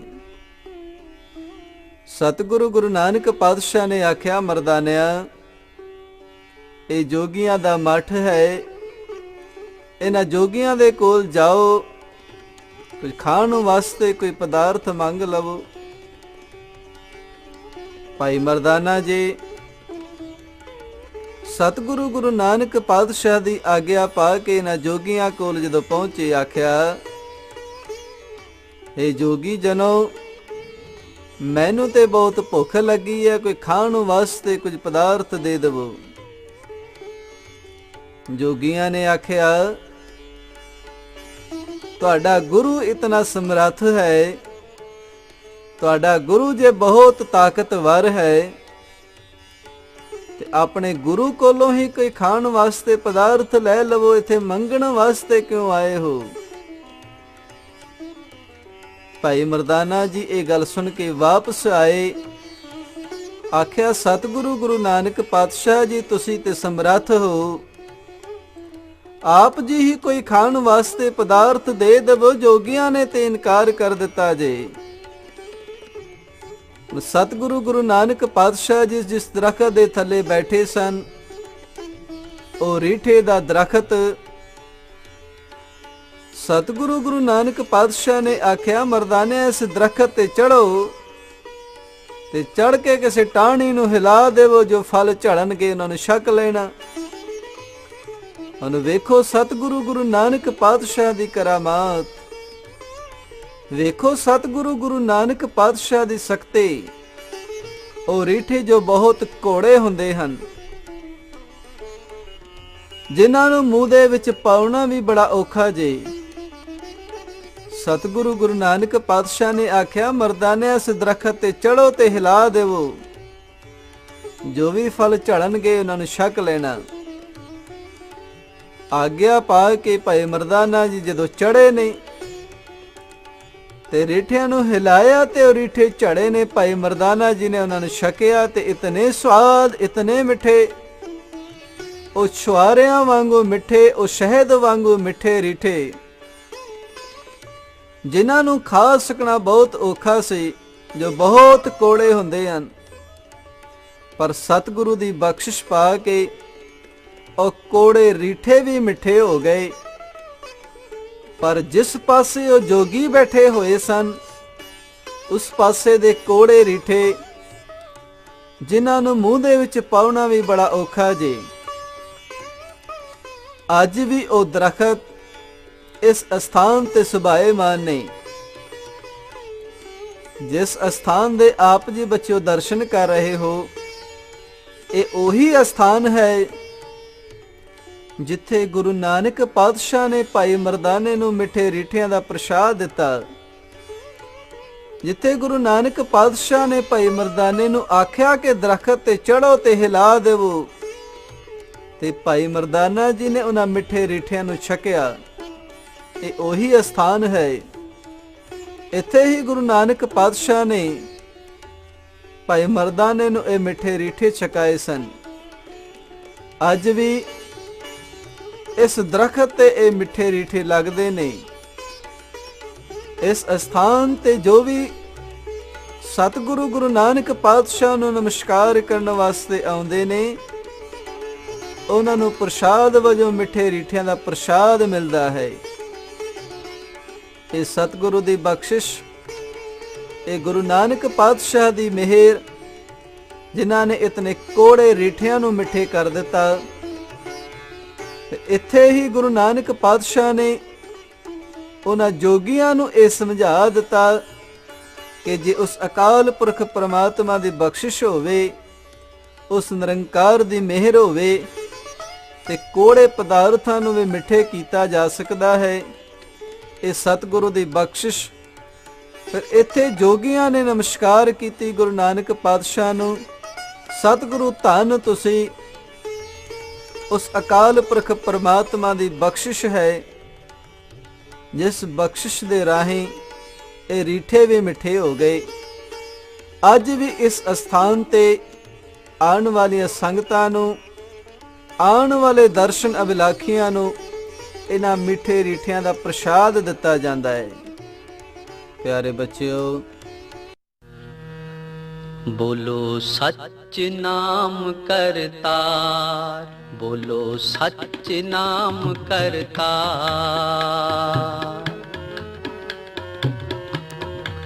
ਬੋਲੋ ਸੱਚ ਨਾਮ ਕਰਤਾਰ, ਬੋਲੋ ਸੱਚ ਨਾਮ ਕਰਤਾਰ, ਸੱਚ ਨਾਮ ਕਰਤਾਰ, ਸੱਚ ਨਾਮ ਕਰਤਾਰ,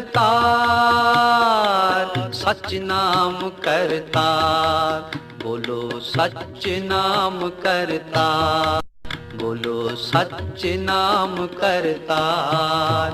ਪੁਨ ਬਹੁੜ ਨਾ ਆਵਣ ਹਾਰ, ਪੁਨ ਬਹੁੜ ਨਾ ਆਵਣ ਹਾਰ,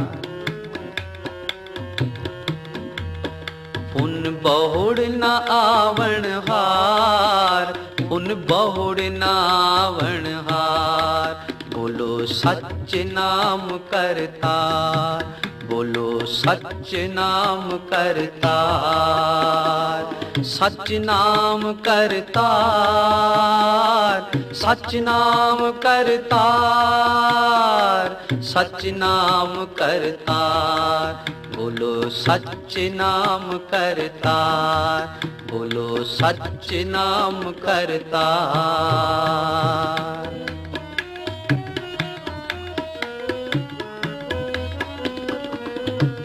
दिष्ट बिकारी बंधन बांधे, हों तिसके बल जाई, बल जाय,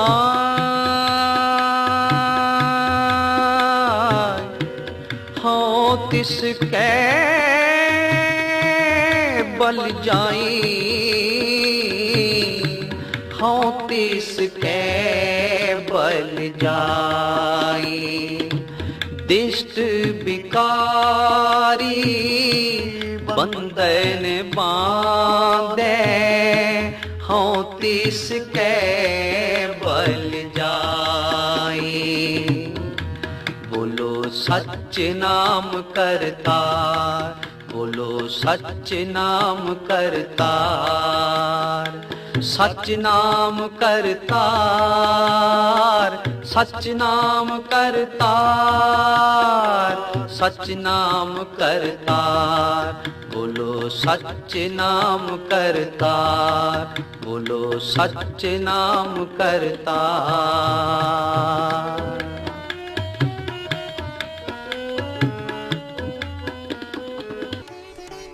ਹੁਣ ਸਤਿਗੁਰੂ ਗੁਰੂ ਨਾਨਕ ਪਾਤਸ਼ਾਹ ਜੀ ਦੀ ਜੀਵਨ ਸਾਖੀ ਜਦੋਂ ਸਾਹਿਬ ਗੁਰੂ ਨਾਨਕ ਪਾਤਸ਼ਾਹ ਜੀ ਹਸਨ ਅਬਦਾਲ ਪਹੁੰਚੇ ਨੇ, ਇੱਥੇ ਪਹੁੰਚ ਕੇ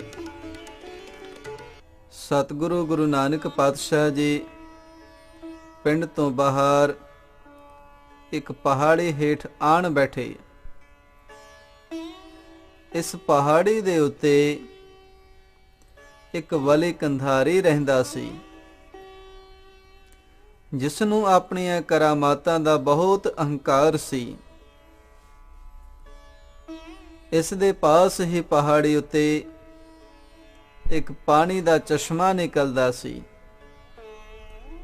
ਗੁਰੂ ਜੀ ਨੇ ਇਸ ਦਾ ਅਹੰਕਾਰ ਤੋੜਨ ਵਾਸਤੇ ਭਾਈ ਮਰਦਾਨਾ ਜੀ ਨੂੰ ਇਸ ਪਹਾੜੀ ਉੱਤੇ ਚਸ਼ਮੇ ਤੋਂ ਪਾਣੀ ਲੈਣ ਵਾਸਤੇ ਭੇਜਿਆ। ਪਹਾੜੀ ਦੇ ਉੱਪਰ ਪਹੁੰਚ ਕੇ ਭਾਈ ਮਰਦਾਨਾ ਜੀ ਨੇ ਵਲੀ ਕੰਧਾਰੀ ਦੀਆਂ ਬਹੁਤ ਮਿੰਨਤਾਂ ਕੀਤੀਆਂ, ਪਰ ਵਲੀ ਨੇ ਆਖਿਆ ਕਿ ਜੇ ਤੁਹਾਡਾ ਗੁਰੂ, ਜੇ ਤੁਹਾਡਾ ਪੀਰ ਇਤਨਾ ਸ਼ਕਤੀਮਾਨ ਹੈ ਤਾਂ ਉਹ ਆਪ ਆਪਣਾ ਨਵਾਂ ਚਸ਼ਮਾ ਕੱਢ ਕੇ ਤੁਹਾਨੂੰ ਪਾਣੀ ਦੇ ਦੇਵੇ। ਜਦੋਂ ਭਾਈ ਮਰਦਾਨਾ ਜੀ ਨੇ ਵਲੀ ਕੰਧਾਰੀ ਦੀਆਂ ਇਹ ਗੱਲਾਂ ਸੁਣੀਆਂ ਤੇ ਮਰਦਾਨਾ ਜੀ ਨੇ ਆ ਕੇ ਸਾਰੀ ਗੱਲ ਗੁਰੂ ਨਾਨਕ ਪਾਤਸ਼ਾਹ ਨੂੰ ਸੁਣਾਈ। ਤਾਂ ਸਤਿਗੁਰੂ ਗੁਰੂ ਨਾਨਕ ਪਾਤਸ਼ਾਹ ਜੀ ਨੇ ਮਰਦਾਨਾ ਜੀ ਨੂੰ ਆਖਿਆ ਕਿ ਸਤਨਾਮ ਆਖ ਕੇ ਇੱਕ ਪੱਥਰ ਚੁੱਕ ਕੇ ਪਰੇ ਰੱਖ ਦੇਵੋ, ਕਰਤਾਲ ਇਥੋਂ ਪਾਣੀ ਦਾ ਚਸ਼ਮਾ ਚੱਲ ਪਵੇਗਾ। ਜਦੋਂ ਭਾਈ ਮਰਦਾਨਾ ਜੀ ਨੇ ਇੱਕ ਪੱਥਰ ਚੁੱਕਿਆ, ਪੱਥਰ ਹੇਠੋਂ ਪਾਣੀ ਦਾ ਚਸ਼ਮਾ ਨਿਕਲ ਪਿਆ ਅਤੇ ਇਸ ਦੇ ਚੱਲਣ ਨਾਲ ਹੀ ਪਹਾੜੀ ਉੱਤੇ ਜੋ ਵਲੀ ਕੰਧਾਰੀ ਦਾ ਚਸ਼ਮਾ ਸੀ ਉਹ ਬੰਦ ਹੋ ਗਿਆ। ਜਦੋਂ ਵਲੀ ਕੰਧਾਰੀ ਨੇ ਦੇਖਿਆ ਕਿ ਉਸ ਦਾ ਚਸ਼ਮਾ ਬੰਦ ਹੋ ਗਿਆ ਹੈ ਤੇ ਹੇਠਾਂ ਗੁਰੂ ਨਾਨਕ ਪਾਤਸ਼ਾਹ ਨੇ ਨਵਾਂ ਚਸ਼ਮਾ ਸ਼ੁਰੂ ਕਰ ਦਿੱਤਾ ਹੈ, ਉਸ ਦੇ ਮਨ ਦੇ ਵਿੱਚ ਬਹੁਤ ਕ੍ਰੋਧ ਆਇਆ। ਉਸਨੇ ਆਪਣੇ ਮਨ ਦੇ ਵਿੱਚ ਬੜੀ ਘਿਰਣਾ ਖਾਧੀ।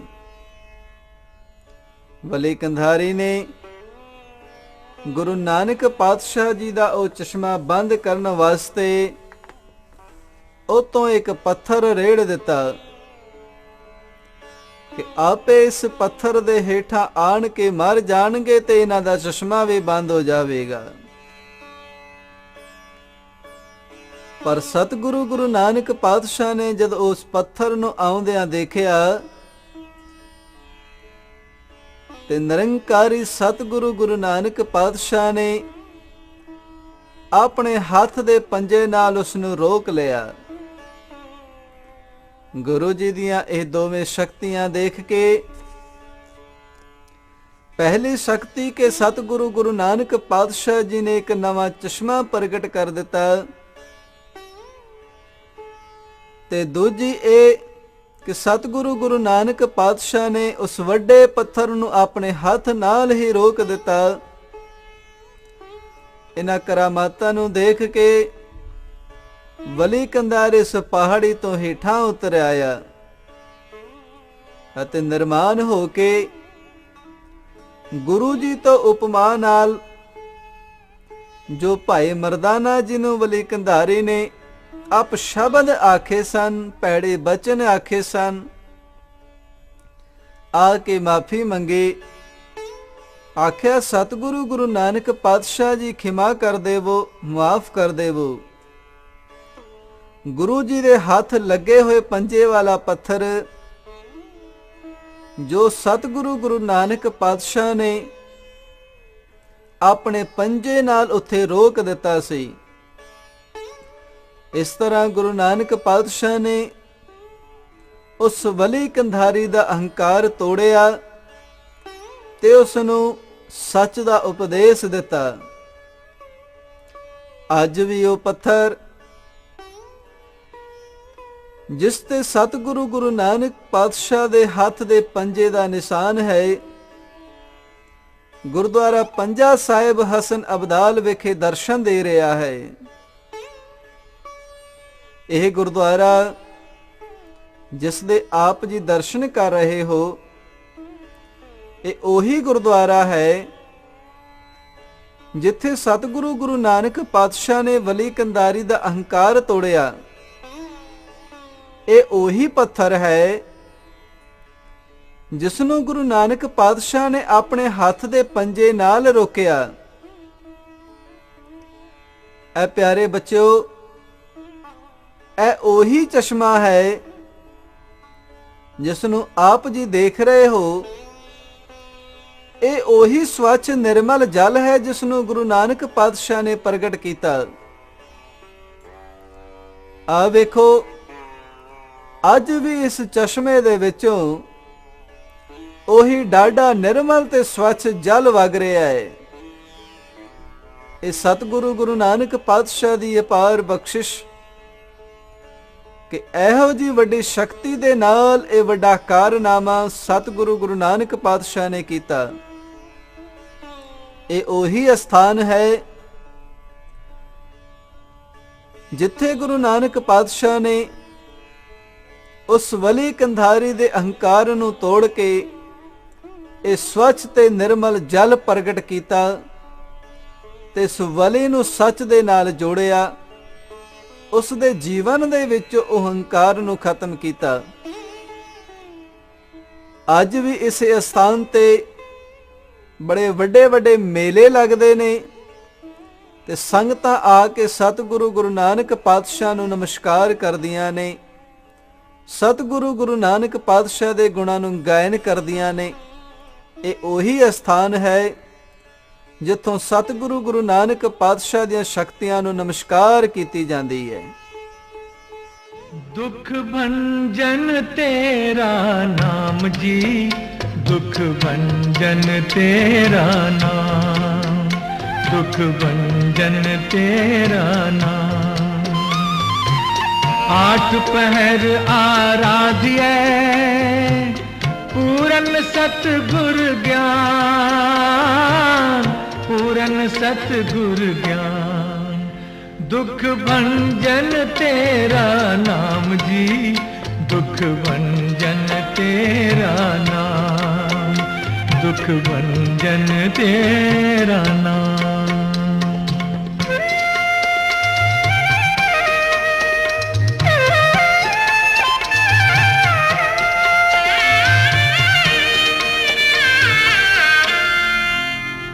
जित घट वसे पार ब्रह्म, सोई सुहावा था।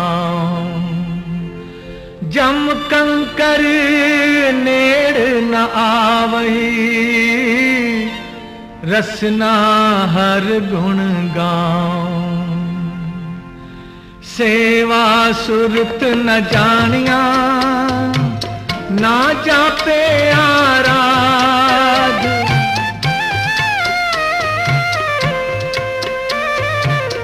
सेवा सुरत न जानिया, ना जापे आराध। ओट तेरी जग जीवना, मेरे ठाकुर अगम आगाध, ठाकुर अगम आगाध। दुख भंजन तेरा नाम जी, दुख भंजन तेरा नाम, दुख भंजन तेरा नाम।